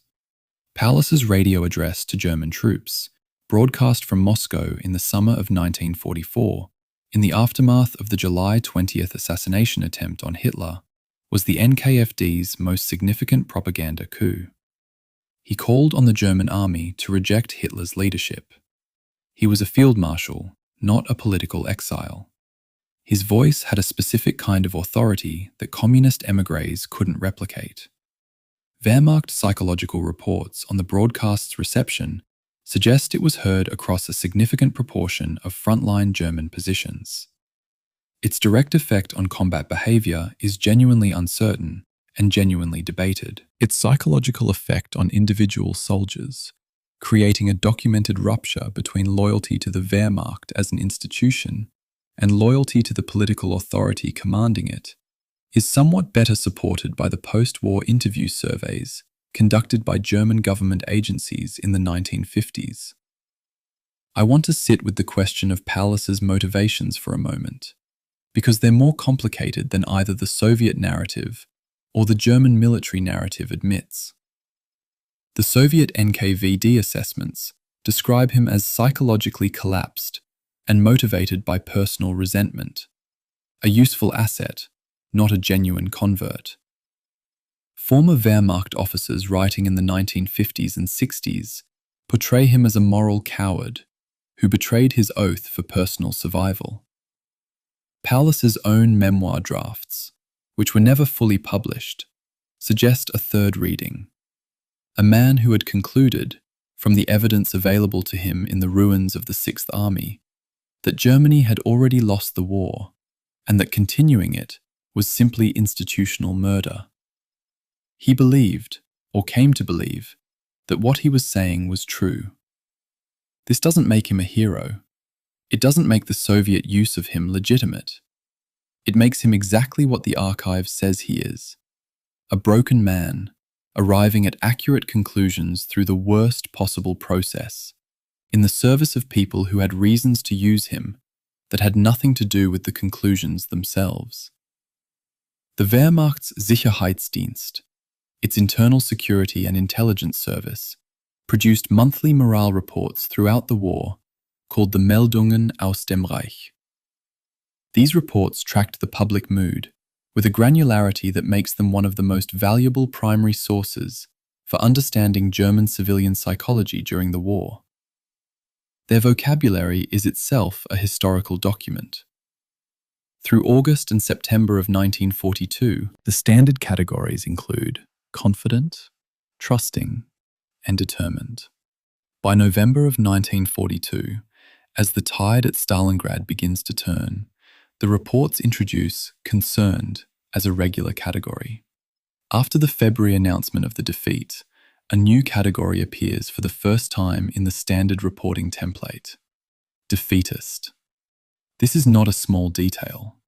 The regime's own internal surveillance apparatus had to create a new word for what the German population was now expressing in private. Of the approximately 91,000 German and Axis soldiers captured at Stalingrad, roughly 6,000 eventually returned to Germany. Most of those returns happened between 1953 and 1956, over a decade after the battle ended.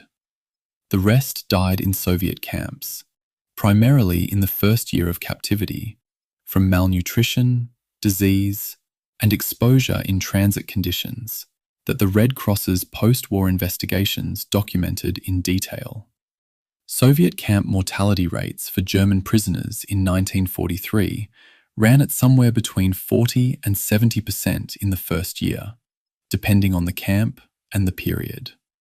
The last prisoner of Stalingrad, a sergeant named Friedrich Wenz, was repatriated in January of 1956, 13 years after the guns stopped. The individual human mathematics of Stalingrad continued accumulating long after the strategic chapter was closed.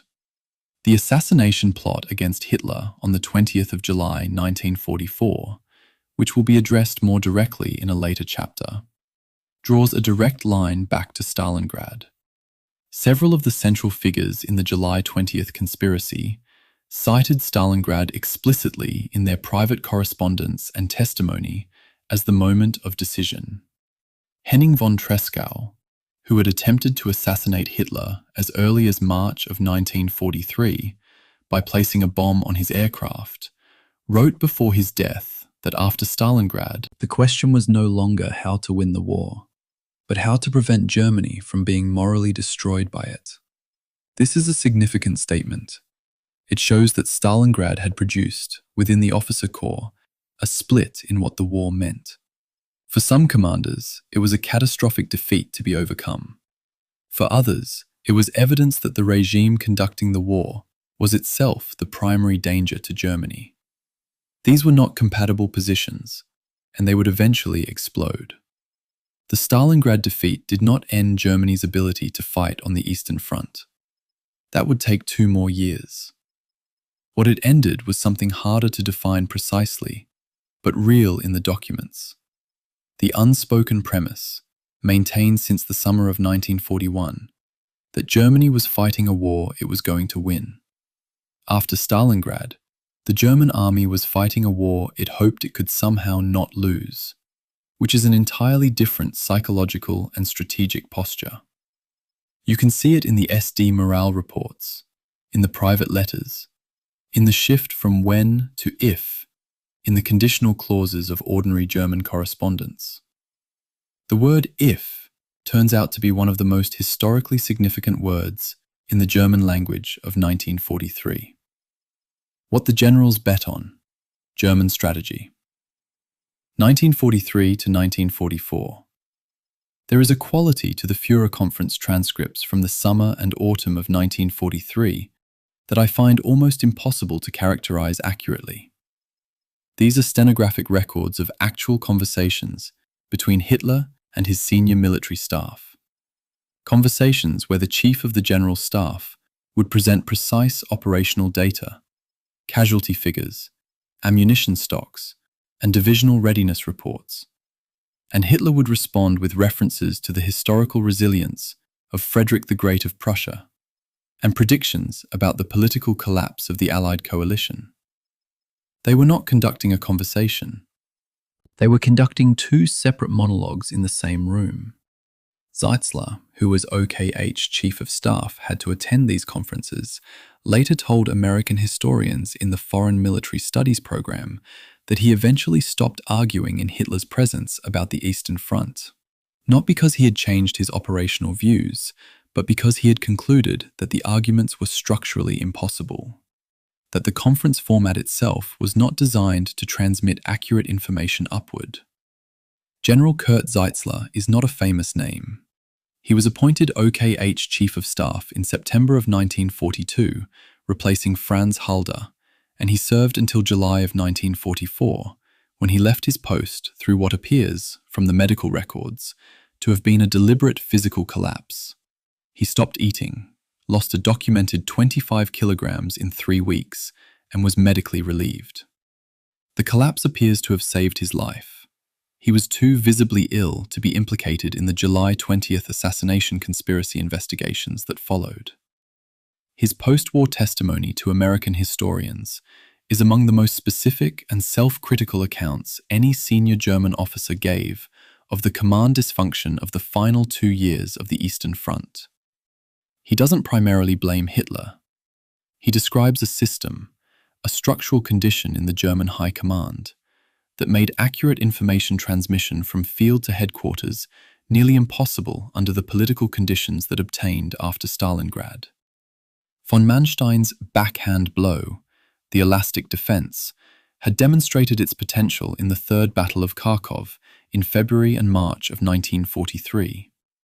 After the Soviet overextension following Stalingrad, Manstein's Army Group South had conducted a fluid counterstroke that destroyed approximately 52 Soviet divisions and temporarily restored a coherent German defensive line on the Donets River. For about 3 months, something resembling German strategic agency had returned to the Eastern Front. Manstein argued consistently, through the remainder of his command, that this was the correct model.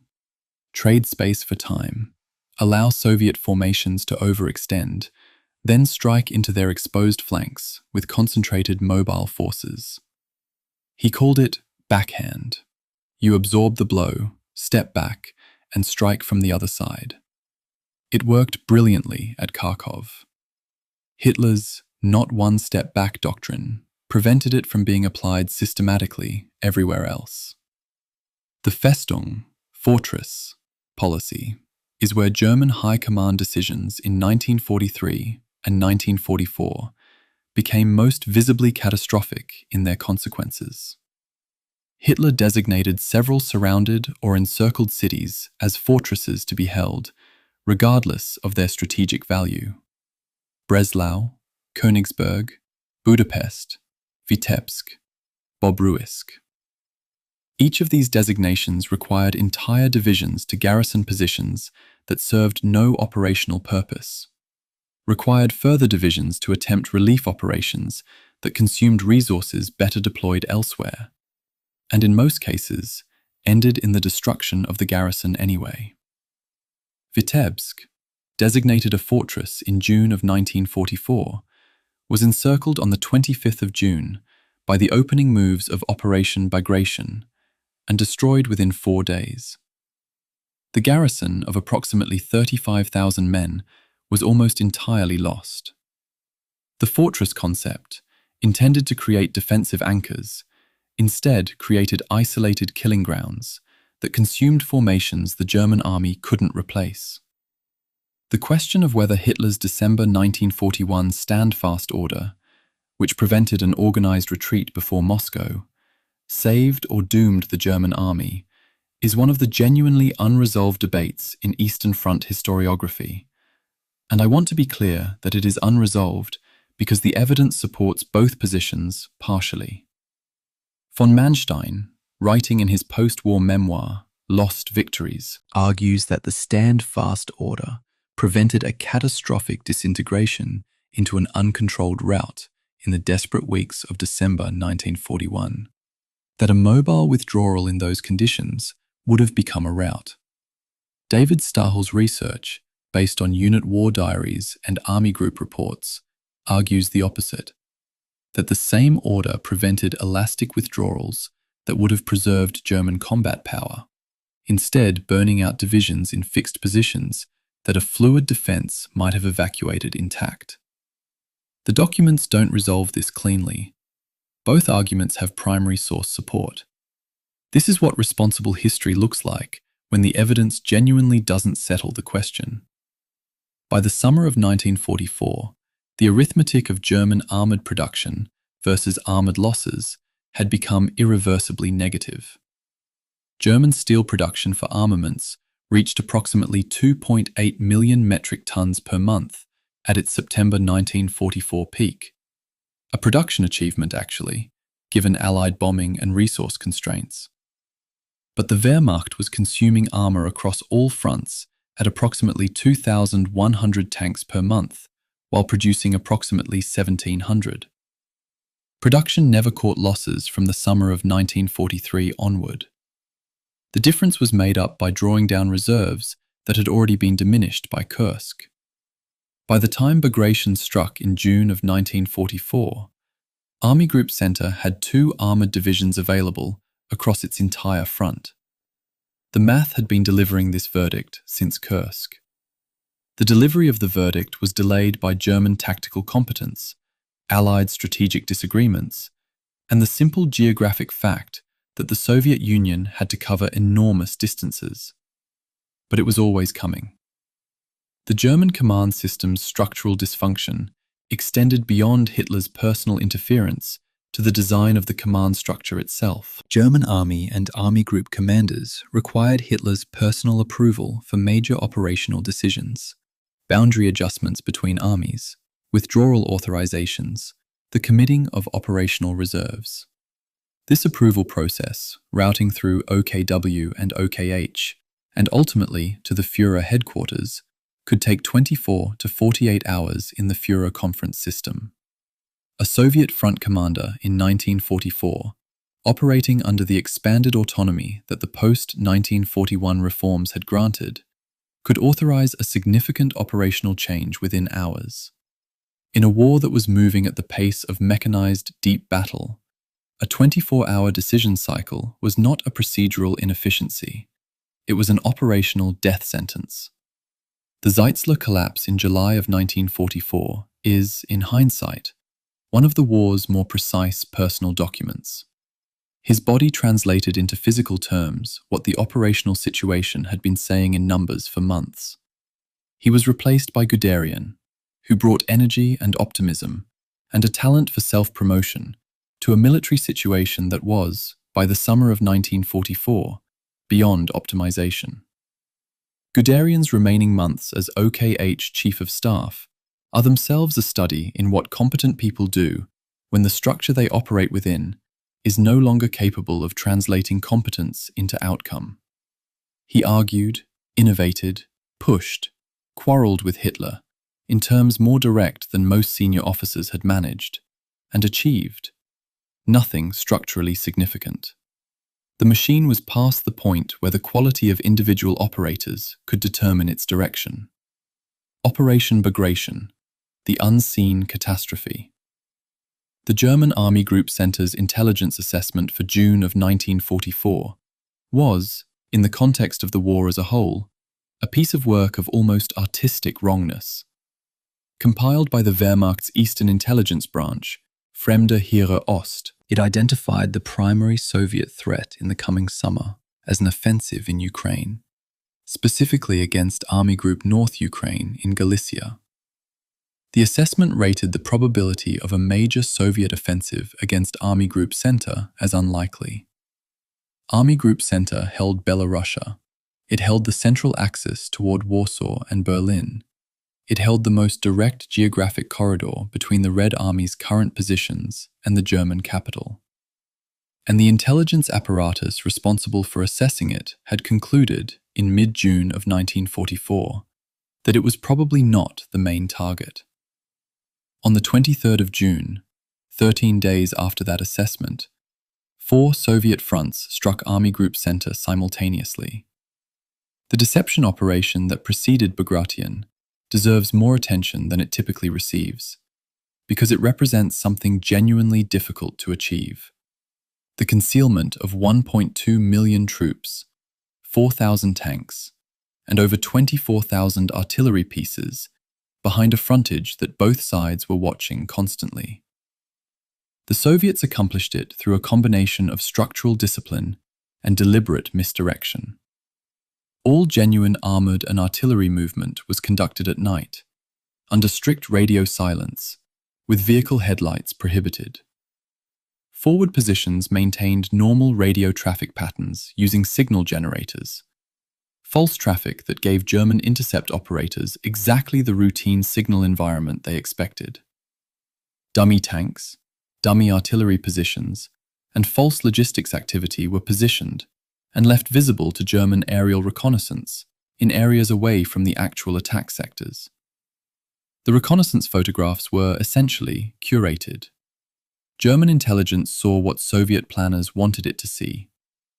The scale of Soviet logistical preparation for Bagration has to be placed alongside the German logistics disaster of 1941 to be understood in its full historical meaning. The Red Army pre-positioned an estimated 400,000 metric tons of ammunition, fuel, and supplies within the operational area before the offensive began. That required approximately 4,000 trainloads, moved over 90 days in conditions of strict operational security. 1,400 kilometers of additional roads were constructed under night cover. 193 bridges were built or upgraded, again at night. The army that had barely been able to feed itself in the summer of 1941 had become, by 1944, a logistics organization of formidable capability. The transformation is the under-acknowledged story of the entire Eastern Front. The artillery preparation that opened Bagration at 0500 hours on the 23rd of June, 1944, lasted 2.5 hours. Artillery densities in the primary attack sectors reached approximately 250 guns per kilometre of front. The ammunition expenditure in the first hour of the bombardment, calculated from Soviet supply records and delivery manifests, reached levels per minute of firing that represented one of the highest sustained bombardment densities of the entire war on any front. This required a pre-positioned ammunition reserve of extraordinary magnitude. Millions of shells moved into position over 3 months, under complete operational secrecy, and fired in a 2.5-hour window that reduced German forward defensive positions to rubble before Soviet infantry moved through them. Within 72 hours of the offensive's opening, the German 3rd Panzer Army and 4th Army were both encircled. Vitebsk fell on the 27th of June. Orsha fell. Mogilev fell. Bobruisk fell. Each city had been designated a fortress. Each garrison held as ordered. Each was destroyed as predicted. By the 3rd of July, 10 days into the operation, the core of Army Group Center had ceased to exist as an organized military structure.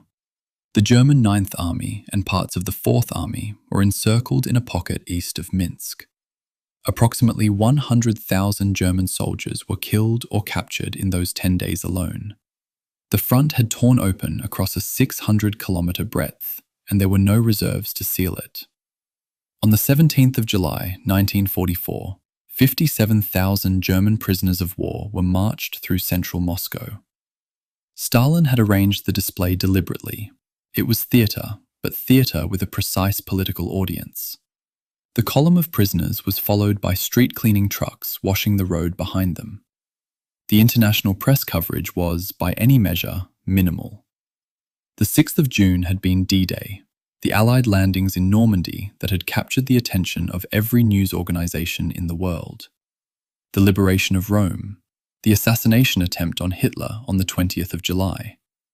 In the Western news cycle of the summer of 1944, the destruction of Army Group Center, an operation that killed or captured somewhere between 350,000 and 450,000 German soldiers in 9 weeks, that destroyed 28 of 34 German divisions, that advanced 600 kilometers and reached the Vistula River, occupied a position of secondary interest.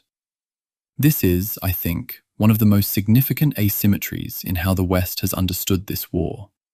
The question of Bagration's comparative scale is genuinely important and genuinely contested among historians, and I want to be honest about the uncertainty rather than paper over it.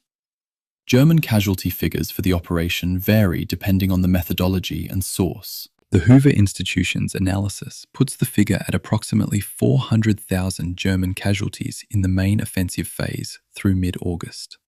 Soviet figures have historically claimed higher.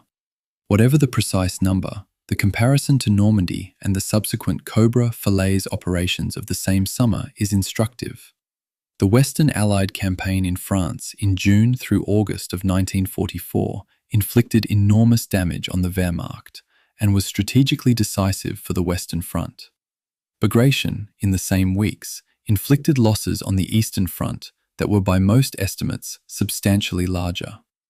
Both operations were essential to the German defeat. The Western one is in every history textbook.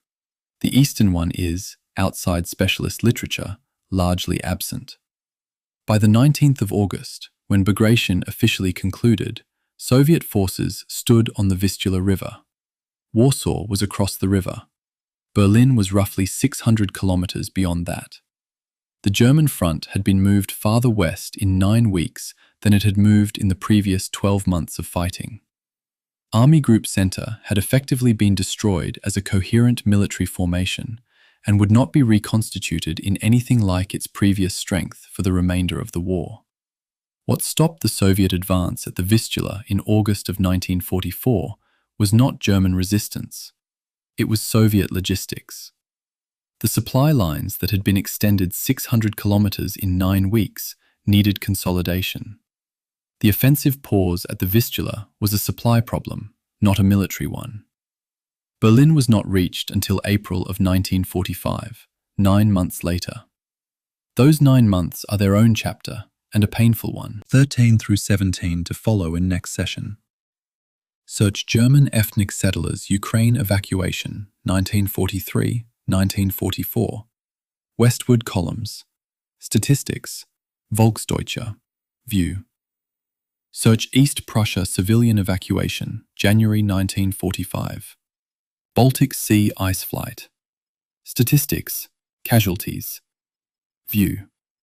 Search Volkssturm 1944 mobilization. Hitler Youth Boys frontline combat age 16.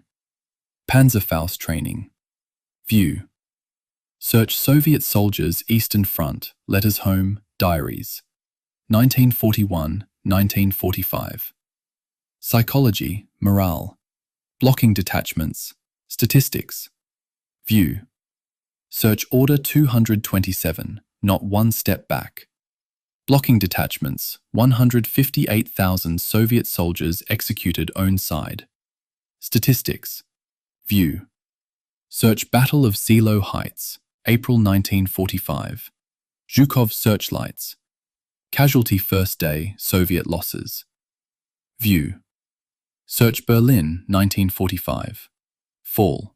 Hitler death. Reichstag flag. Calday photograph staged, retouched details. View. Search Yelena Rzhevskaya. Berlin, May 1945. Hitler dental records, memoir details, Soviet interpreter. View.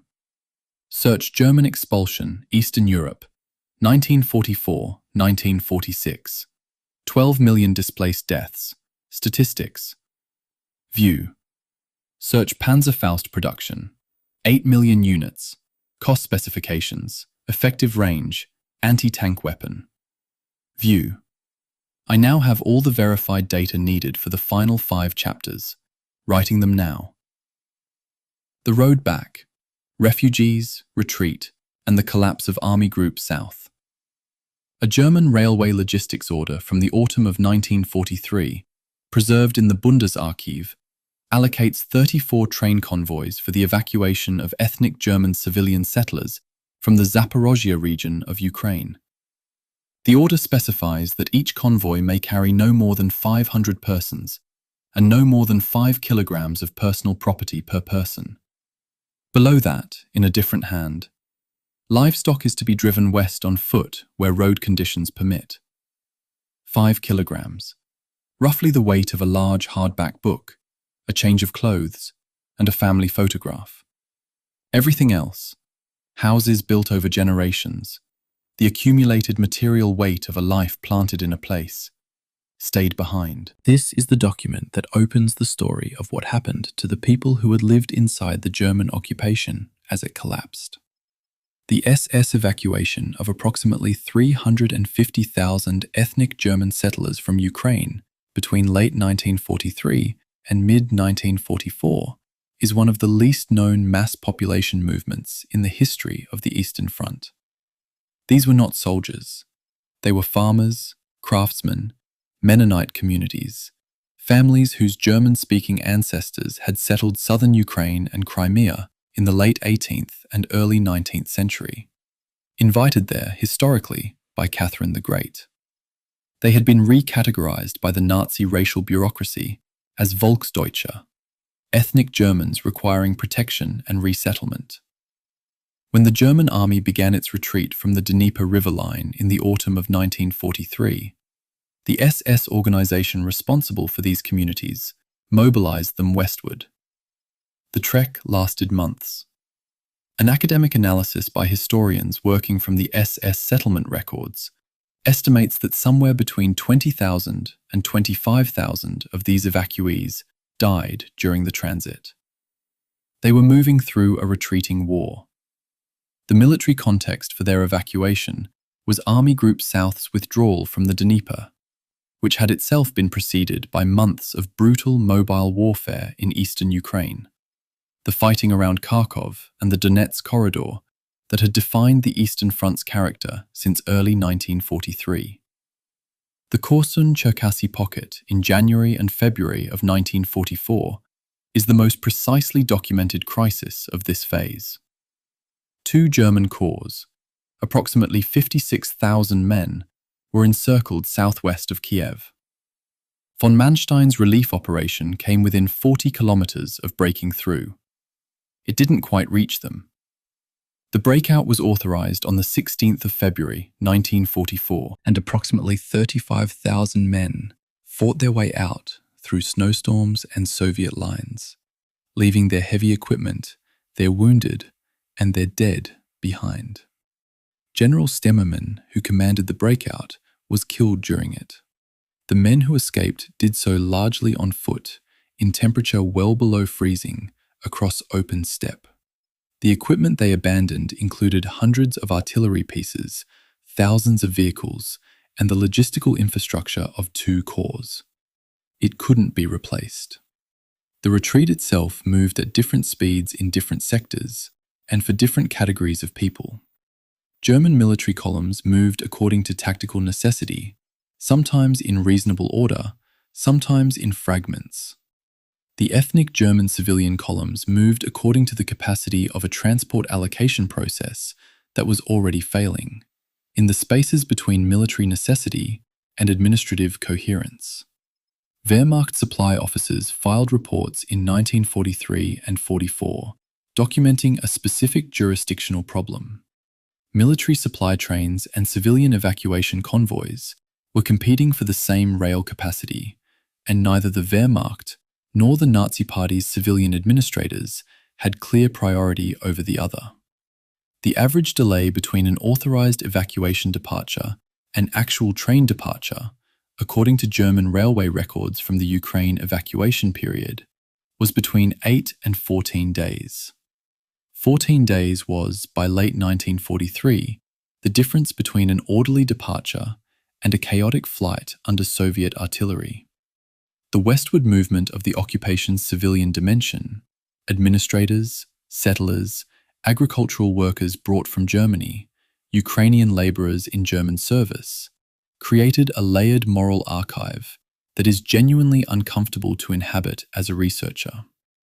The German Federal Republic's post-war documentation project on expelled and displaced Germans, the Dokumentation der Vertreibung, collected approximately 40,000 personal testimony statements from ethnic Germans who had fled or been expelled from Eastern Europe. The project ran from 1951 to 1961 and involved 200 historians. These testimonies describe genuine suffering, cold, hunger, loss, separation, violence. They also, in many cases, describe the circumstances in which those same individuals had lived in occupied Eastern Europe in the preceding years. And those descriptions reveal, sometimes in a single paragraph's distance, the proximity of perpetration and victimhood. A woman describes her family's night flight from a Ukrainian village in 1944 with genuine terror. 2 pages earlier, she describes her husband's administrative role in the same village in 1942, in language that makes the character of that administration entirely legible. The archive holds both. The archive doesn't resolve them. Germany's retreat from the east reached its most catastrophic civilian dimension in January of 1945, when the Soviet Vistula-Oder offensive broke through German lines and swept toward the historic German provinces of East Prussia and Pomerania. Approximately 2.2 million German civilians in East Prussia faced an advancing Soviet army that was moving at rates German forces hadn't achieved even in the best weeks of 1941. The winter temperature was running around -25 Celsius. The Nazi Party's regional administration, the Gauleiter Erich Koch, had refused to authorize civilian evacuation until the last possible moment, partly from ideology, partly from the political need to be seen not to abandon territory. When the evacuation began, it was simultaneous with the military collapse. Columns of civilians were caught on roads that were also military retreat routes, competing for space with artillery, supply convoys, and wounded soldiers. Some tens of thousands of East Prussian civilians reached the Baltic coast and attempted to cross the frozen Frischeshof Lagoon on foot, a journey of roughly 50 kilometers across ice that was thin in places and frequently bombed by Soviet aircraft. The numbers who fell through the ice are unknown, but documented in multiple survivor testimonies. Simultaneously, the German Navy organized the largest maritime evacuation in history, Operation Hannibal, which ultimately carried approximately 2 million people westward by sea from the eastern ports. It was also the operation that produced the most deadly maritime disaster in recorded history, the sinking of the passenger liner Wilhelm Gustloff on the 30th of January 1945 by a Soviet submarine, killing an estimated 9,300 people in one night in the freezing Baltic. The Titanic killed approximately 1,500. The Gustloff killed 6 times as many. It's barely known in the West. Between 1944 and 1946, somewhere between 12 and 14 million ethnic Germans were expelled or fled from Eastern Europe, from Poland, Czechoslovakia, Hungary, Romania, Yugoslavia, and the former German Eastern territories. This is the largest forced population movement in European history. Of those, historical scholarship has estimated that somewhere between 500,000 and 600,000 died during the flight and expulsion period itself, from cold, violence, starvation, and the collapse of the social infrastructure that had sustained human life in those regions. The survivor population, roughly 12 million people, arrived in a Germany that had itself been bombed, occupied, and divided. They constituted the largest refugee population in post-war Western history and shaped West German domestic politics for the following 20 years. Their political organizations carried enough electoral weight that the 1950s documentation project was, simultaneously, a historical exercise and a political one. You can't fully separate the two, and any honest account has to acknowledge both. The demographic map of Central and Eastern Europe that emerged from the war and its immediate aftermath was unrecognizable compared to what had existed in 1939. Poland had moved physically westward, gaining German territory in the west, while losing Eastern territory to the Soviet Union. Silesia, historically German for centuries, became Polish. Königsberg, the city where Immanuel Kant had spent his entire life, became the Soviet city of Kaliningrad. The Sudetenland, whose 3 million German-speaking inhabitants had been one of the political pretexts for Munich in 1938, was emptied of German speakers entirely. The war did not end the demographic question it had been organized around. It answered it with displacement, on a scale that rewrote the human geography of a continent. The Children's War, Volkssturm, and the disintegration of German society. A Wehrmacht divisional diary entry from January of 1945, filed by a unit on the Oder River front, records the attachment of a Volkssturm battalion. The entry notes that the battalion is composed largely of males between the ages of 16 and 18, equipped with Panzerfaust anti-tank weapons, most of whom have not previously been in combat. The entry then rates the battalion's combat effectiveness as limited. That's 3 sentences. 3 sentences for the end of Germany's capacity to field an army composed of adult soldiers. 3 sentences for the deployment of children to stop Soviet tank formations. The diary moves on to the next entry. There are supply requests to process. The Volkssturm Decree of the 25th of September 1944 established, on paper, a last-ditch territorial defense force composed of all male Germans between 16 and 60, not already serving in a military capacity. The crucial administrative detail is where Hitler placed it, not under Wehrmacht command, but under Heinrich Himmler and the Nazi Party's own organizational structure. This was not incidental. A Wehrmacht-commanded Volkssturm would have been subject to Wehrmacht supply, training, and welfare obligations. A party-commanded Volkssturm was a political organization first. The Wehrmacht was not obligated to equip it, feed it properly, or account for its casualties in the same way it accounted for regular military losses. It could be deployed and expended with a degree of administrative freedom that regular army units did not permit. The primary weapon issued to Volkssturm units was the Panzerfaust, 8.3 million of which were produced between 1943 and 1945, according to the Warfare History Network's documentation. Each cost somewhere between 15 and 25 Reichsmarks to manufacture. Each was designed for a single shot. The weapon had a theoretical capability to penetrate approximately 200 millimeters of armor, which was, in the closing months of the war, technically sufficient to threaten a T-34. Its effective range was 30 to 60 meters.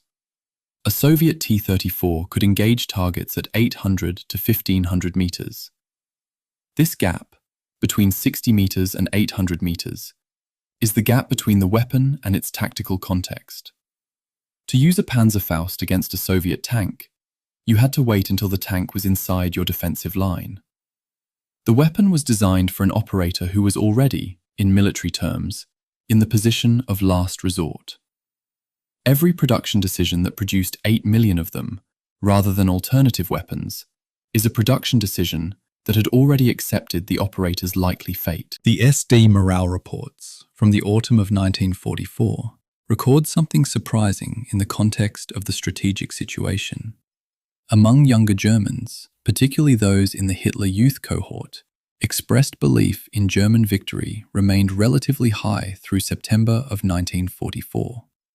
Post-war survey work by the Institute für Zeitgeschichte in Munich, drawing on interviews with surviving soldiers and Volkssturm veterans, suggests that 60 to 70% of younger soldiers still believed in German victory as late as September 1944. This is not a comfortable fact to report. It complicates the narrative of a population that simply endured the regime until liberation.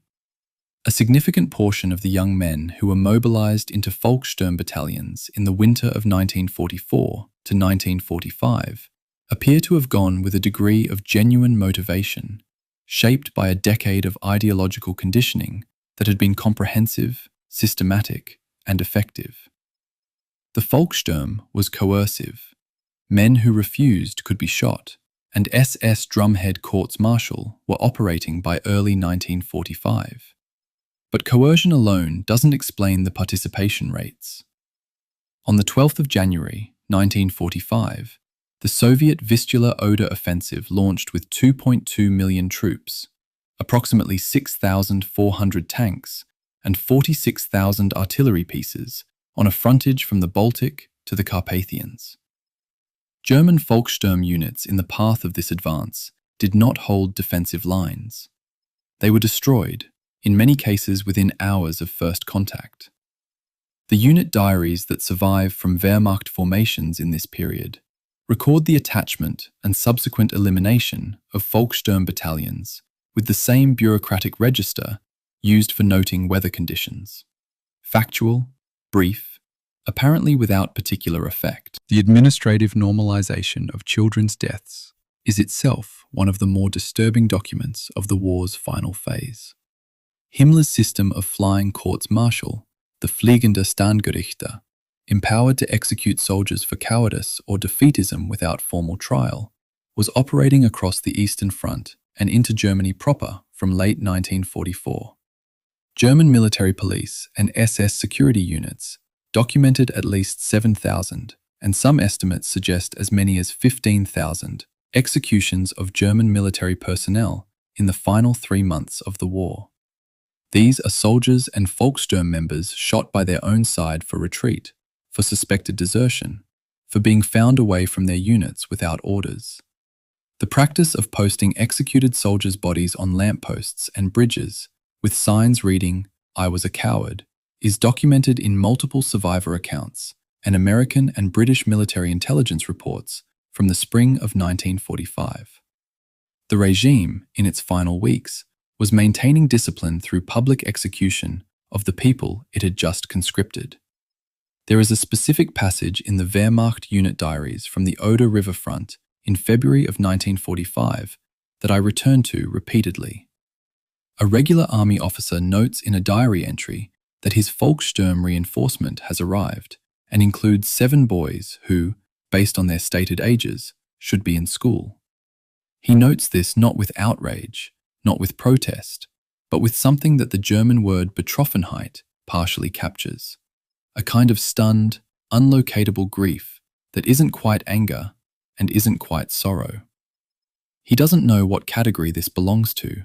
He notes it and moves on. In that small failure of language, in the fact that he recorded it but couldn't name what it was, is something that tells you more about the moral condition of the German army in February 1945 than any strategic overview. The Volkssturm's failure as a military force was total and documented. It didn't hold a significant line anywhere on the Eastern Front for longer than days. Its tactical effectiveness against Soviet armor was, by any honest reading of the unit reports, negligible. And yet the regime continued deploying it, continued conscripting, continued posting the courts-martial, continued producing Panzerfausts for boys who would fire one shot and die. The logic behind this continuation is important to understand. It wasn't primarily military logic. It was ideological. The Nazi proposition that the people and the regime were identical, that the people's sacrifice and the regime's continuation were the same thing, meant that the expenditure of the civilian population in defense of the regime wasn't a failure of strategy. It was, within the regime's own framework, the correct expression of who the German people were supposed to be. The ideology had become indifferent to the people it claimed to represent. This is what the Volkssturm actually is, not a military formation, but the visible endpoint of that indifference.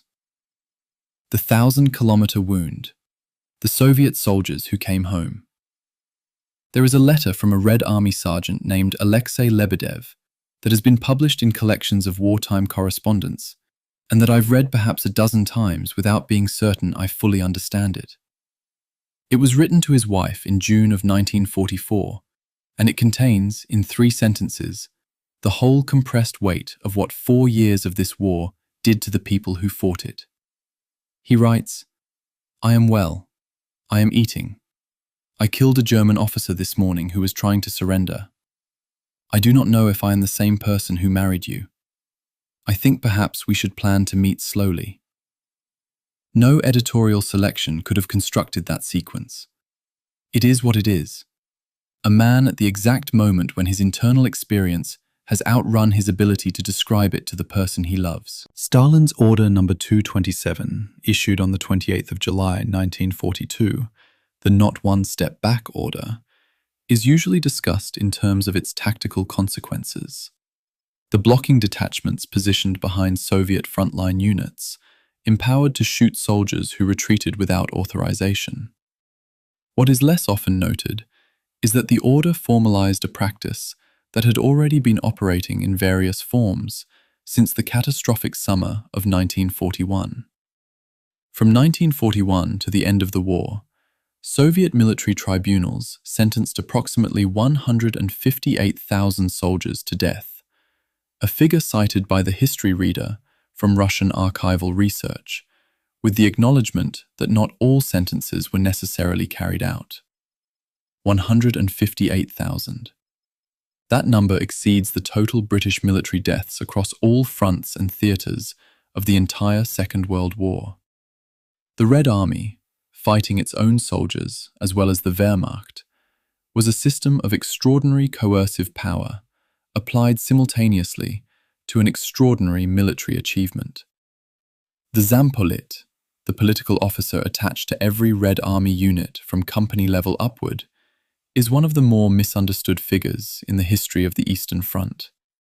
Western accounts have consistently emphasized his surveillance function, watching the unit for ideological unreliability, reporting to the NKVD, enforcing discipline through political authority. This is accurate as far as it goes. What a 1943 Soviet internal survey added to this picture was a measurement. In units where the Zampolit spent more than half his time on welfare functions, helping soldiers write letters home, processing pay claims, managing family notifications, combat morale metrics were measurably higher than in units where the same officer focused primarily on political instruction. The system was coercive and, in its welfare mode, functionally supportive of combat effectiveness. Both things were simultaneously true, in the same institution, and neither cancels the other. The archive is rarely tidy. Catherine Merridale's Ivan's War, published in 2005, and drawing on previously inaccessible Russian archive material, advances the argument that Soviet soldiers fought primarily from immediate group loyalty, for the men beside them, for survival, for specific local bonds, rather than from ideological commitment to Stalin or the Soviet state. Russian historians have challenged this reading, pointing to genuine patriotic sentiment in frontline correspondence and testimony. I think both positions have documentary support, and the dispute is ultimately about the relative weight of different motivations operating simultaneously in the same individuals, rather than a binary choice between ideology and solidarity. What the letters suggest, when you read them in volume, is that Soviet soldiers carried multiple motivations that operated in different registers at different moments. A man could write one letter expressing genuine pride in Soviet resistance, and another expressing terror of the NKVD's blocking detachments. And both letters could be from the same person, on the same week, and both could be entirely sincere. The experience of crossing into Germany in the spring of 1945 left a documented mark on Soviet soldiers that the official Soviet narrative found extremely uncomfortable. Multiple frontline diaries and letter collections record the same observation. German civilian villages encountered by advancing Soviet forces were intact, their larders stocked, their houses furnished at a material standard that had no equivalent in the Soviet villages these soldiers had left in 1941.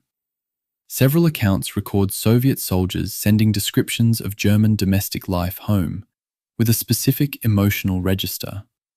Not simple envy, but a kind of political bewilderment that an enemy they had been told was the aggressor had been living, evidently, better than anyone in the Soviet countryside. Some accounts record a bitterness that turned this observation into motivation. The discrepancy itself became fuel. Others record confusion that their official picture of Germany as a defeated and desperate country did not match the evidence of their own eyes. The Soviet state's treatment of its returning soldiers after victory is one of the least examined aspects of the entire war. Post-traumatic stress, what was called shell shock in the First World War, and combat stress reaction in subsequent military terminology, had no official institutional recognition anywhere in the Soviet medical or military establishment. The category didn't exist. Soldiers who returned from 4 years of the Eastern Front were expected to resume productive Soviet citizenship on whatever timeline they managed. The psychological cost of this absence is visible, obliquely, in the public health data of the late 1940s and early 1950s. Elevated suicide rates, alcohol consumption figures in the veteran cohort, and psychiatric hospitalization admissions that Soviet authorities tracked internally but did not publish. These figures exist in Soviet medical administrative archives and have been partially analyzed by Russian researchers since the archive openings of the 1990s. They document, in administrative language, the weight of what the state had declined to acknowledge. Of the approximately 34.5 million Soviet citizens who served in the military between 1941 and 1945, an estimated 8.7 million were killed in action. The figure from Russia's Ministry of Defense 1993 study. Total Soviet war deaths, including civilians, is placed at 26.6 million in the same study. 14% of the Soviet Union's total pre-war population. To construct the modern equivalent, it would be as if the United States of 2026 lost every person in California, Texas, Florida, New York, Pennsylvania, Ohio, Georgia, and North Carolina combined. The number is not a rhetorical device. It is a literal description of the scale at which the Soviet Union was bled. Nikolai Inozemtsev, the journalist and soldier whose diary spans the entire war, wrote his entry for the 9th of May, 1945, Victory Day, as a single sentence. It is over. I do not know what to do with my hands. He was 24 years old. He had been at war for 4 years. He went home. He became a journalist and later an economist of some distinction. He lived until 1987. I've read his diary carefully, and the May 9th entry is not false modesty, and it isn't literary performance. It is a man who has spent 4 years knowing exactly what to do. With his hands, his attention, his fear, suddenly confronting a world in which that knowledge has no immediate application. What you do with someone who has been at war from 20 to 24 is one of the questions the Soviet state declined to address systematically, at the cost of a generation that carried the wound into a peace that had no vocabulary for it. The Silo Heights, the last obstacle. Zhukov's operational report to Stalin for the 16th of April, 1945, the first day of the assault on the Silo Heights, acknowledges that the attack did not achieve its planned initial objectives. In the Soviet command system, as it had operated for 4 years, this sentence represents something close to an extraordinary admission. Within 12 hours of writing it, Zhukov ordered the commitment of all armoured reserves to the following day's assault, regardless of the supply situation. The report and the order, read together, document a commander simultaneously acknowledging failure and escalating the cost of overcoming it. The arithmetic was not in question. The political requirement to take Berlin before Konev, before the Western Allies reached the city, to arrive first, overrode it. The Silo Heights rose approximately 40 to 50 meters above the Oder River floodplain, a modest geographical feature that in any normal operational context would barely register on a campaign map. In April of 1945, with the entire Soviet strategic weight bearing down on the last 80 kilometers before Berlin, It was the last coherent German defensive line in existence east of the city. General Heinrici, commanding Army Group Vistula, had organized the defense using a specific tactical insight. He had withdrawn his forward troops from the first defensive belt the night before the Soviet offensive began, so that Zhukov's artillery preparation fell on empty positions. The main German resistance was positioned in the second belt, approximately 5 to 10 kilometers to the rear, beyond the reach of Soviet guns that had been pre-registered on the first line. It was the same depth defense technique the Red Army had used at Kursk in July of 1943. Heinrici had learned it from watching his enemy succeed with it. Zhukov's searchlight plan has been critiqued from the moment it failed and defended by almost no historian since. The concept was to deploy 143 powerful anti-aircraft searchlights to illuminate the attack corridor at the moment of the assault, blinding German defenders while lighting the way for Soviet infantry. On paper, at night, in clear conditions, it was plausible. On the morning of the 16th of April, the Oder floodplain was shrouded in mist and smoke from the artillery preparation. The searchlights reflected off this atmospheric layer, creating a wall of diffuse light that silhouetted Soviet soldiers against the darkness behind them, while providing almost no forward illumination. German defenders on the heights could see the Soviet attackers perfectly. Soviet attackers could not see their objectives. Churikov, commanding the 8th Guards Army in the assault, was scathing about the searchlights in his post-war account, The End of the Third Reich, attributing unnecessary casualties directly to the plan. Soviet General Staff internal analysis documents, partially available after 1991, concur. The official Soviet historiography never acknowledged the error. The first-day casualty figures at Silo are among the most debated in the final phase of the Eastern Front. One widely cited estimate is 30,000 Soviet casualties on the 16th of April alone, the highest single-day Soviet casualty rate of the entire 1945 campaign. Other estimates place first-day killed lower, with total casualties across the 4-day battle for the Heights calculated at somewhere between 30 and 33,000 killed. Whatever the precise figure, the rate, accumulated against a defensive position that had to be taken regardless of cost because the political timeline was already established, represents the operational consequence of Stalin's requirement that Berlin fall to Zhukov and not to Konev, to the First Belarusian Front and not to the Western Allies. The military cost of the searchlight failure, the military cost of the premature commitment of armor, the military cost of 4 days of frontal assault where a flanking approach might have been possible. All of it flows from a political requirement external to military logic. The encirclement of Berlin itself was completed between the 24th and 25th of April, when Zhukov's forces swinging north met Konev's forces swinging north from the south, closing the ring around the city. On the same day, American and Soviet forces linked up at Torgau and the Elbe River. Germany was physically cut in two. What remained in Berlin, approximately 100,000 German military personnel, Volkssturm, SS formations, and the city's remaining civilian population, was trapped inside a ring of Soviet artillery that would tighten day by day until the city fell.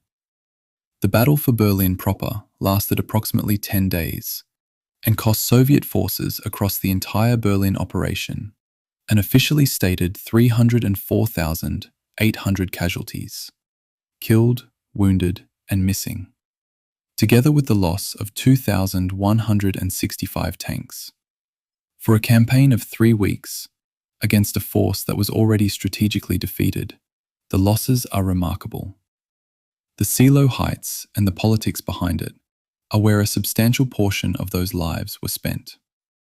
The race for the Reichstag between Zhukov's and Konev's forces during the final days of April 1945 was conducted partly through military maneuver and partly through the management of Stalin's drawn boundary line. Stalin had allocated sectors of Berlin between the two fronts on a map, with a boundary running through the city. As both fronts advanced inward, the boundary became both a tactical irrelevance, combat doesn't follow administrative lines, and a political prize. Zhukov had been promised Berlin. Konev had been told the boundary might be adjusted if his forces were better positioned. Stalin, characteristically, kept both men competing rather than resolving the ambiguity. The result was a race to the Reichstag that generated, in the archives, one of the more extraordinary sequences of operational communications in the entire war. Two of the Red Army's greatest commanders simultaneously conducting combat operations and managing their relationship with a superior who had deliberately created competitive ambiguity between them. Of the German Ninth Army, which had defended the Zilo Heights, not all of it was destroyed in place.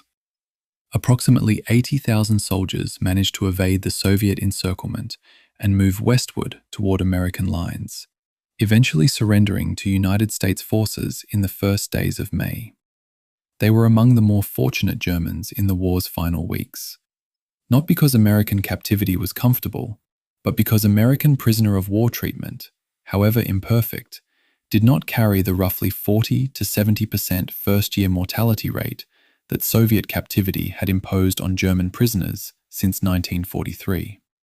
The destination of surrender mattered in ways that would continue to matter for a decade. The signature on the rubble, Berlin, May 1945. On the 8th of May, 1945, Soviet military interpreter Elena Rozhevskaya was carrying a small burgundy-colored box in her coat pocket. The box had been entrusted to her by Smersh, Soviet military counterintelligence, on that same day, and it contained Hitler's dental bridge, recovered from the Reich Chancellery garden when Soviet investigators had exhumed what they believed to be his remains. The dental records that would confirm the identification hadn't yet been matched. That confirmation came later the same day, when Käthe Häusermann, Hitler's dental assistant, was found and interviewed, and her description of Hitler's dental work was compared against the physical evidence in the box. Rozhevskaya carried history's most significant piece of forensic evidence in her coat pocket, while the war it had been fought to determine was formally ending. Her memoir, published in Russian in 1963 and in English translation in 2018, records that when senior Soviet officers asked to see the contents of the box, there was, each time, a silence. Not triumph, not relief, a very specific blankness. Hitler died on the 30th of April, 1945, in the Führer bunker beneath the Reich Chancellery garden in Berlin. Eva Braun took cyanide. He shot himself. Their bodies were burned with gasoline in the garden above, incompletely because the gasoline ran short and Soviet artillery was falling nearby. Rozhevskaya's memoir records that the garden smelled of gasoline for 3 days. Soviet NKVD investigators conducted their forensic examination of the remains under those conditions, burned, partial, requiring dental comparison for identification, and produced a report that was kept classified for decades, partly because Stalin initially wanted the possibility of Hitler's survival maintained as a political option. The forensic certainty of Hitler's death was not publicly confirmed by Soviet authorities until the 1960s. A French forensic team's 2018 analysis of the dental remains, still held in Russian archives, confirmed the Soviet findings from 1945. The man in the garden was Hitler. It took 73 years for the confirmation to be published in a Western peer-reviewed journal. General Helmut Weidling, Berlin's garrison commander, signed the formal city surrender on the 2nd of May, 1945. Soviet soldiers entering the Reichstag building that day, and in the days that followed, began writing their names on the walls, a spontaneous practice that became a sustained collective act. The inscriptions, approximately 50,000 individual signatures, unit numbers, hometown names, brief messages, accumulating over weeks, were largely plastered over during post-war reconstruction. The 1993 renovation of the Reichstag revealed multiple layers of them beneath the plasterwork. A research project completed in 2019, conducted by a Russian-German academic partnership, mapped the signatures geographically and identified points of origin in approximately 1,200 distinct Soviet cities and villages. The inscriptions are a demographic map of the Red Army, rendered in pencil on the walls of the building that symbolized the regime that had invaded the country most of the writers came from. Some of them wrote their names. Some wrote the name of a city. Some wrote the name of a dead person. Several wrote nothing identifiable at all, just a mark, pressed into the plaster with whatever was available, recording presence. Germany signed instruments of surrender twice. The first, at Reims, on the 7th of May, with Western Allied representatives as the primary signatories, was accepted by the United States, Britain, and France as the definitive act. Stalin refused to accept it. He demanded a second ceremony in Berlin, with Soviet representatives as co-equal signatories, with a signing time that would fall on the 9th of May in Moscow time, rather than the 8th as it registered in Western Europe. The ceremony took place in the early hours of the 9th of May in the Berlin suburb of Karlshorst. This is not, as it might appear, a matter of administrative pedantry. Stalin's insistence on a separate ceremony, his determination that the Soviet Union be a primary rather than a secondary party to the formal ending of the war his country had suffered most to win, reflects the political disagreements about post-war Europe that were already emerging. The one-day difference in Victory Day observance between Russia and the West, the 9th of May versus the 8th, is a small calendrical gap that has carried symbolic weight for 8 decades and carries it still. The photograph. Yevgeny Khalday brought the red flag from Moscow specifically. He had sewn it himself from 3 red tablecloths borrowed from a Moscow hotel. He brought 2 soldiers to the roof of the Reichstag and photographed them raising it, taking 36 frames, selecting the most dramatic composition. The image was subsequently retouched. Soviet censors removed what appeared to be 2 watches on one soldier's wrist, an implication of looting that was politically inconvenient. And Khalday himself added smoke to the background to increase the dramatic atmosphere of the print. The photograph is, simultaneously, an accurate representation of something that happened. Soviet soldiers did raise the flag over the Reichstag, and a constructed image, staged, retouched, with its documentary impurities removed. It's both true and false at the same time, in different registers. And this dual character makes it one of the more honest representations of the entire war. A conflict in which the events were real, and the narratives built around them were always, to some degree, constructed. In pockets across the Eastern Front, the war didn't end on the 9th of May. German forces in the Courland pocket of Latvia were not fully surrendered until the 10th and 11th. German formations in Bohemia continued fighting into the 12th. The last documented organized German resistance on what had been the Eastern Front surrendered on the 13th of May.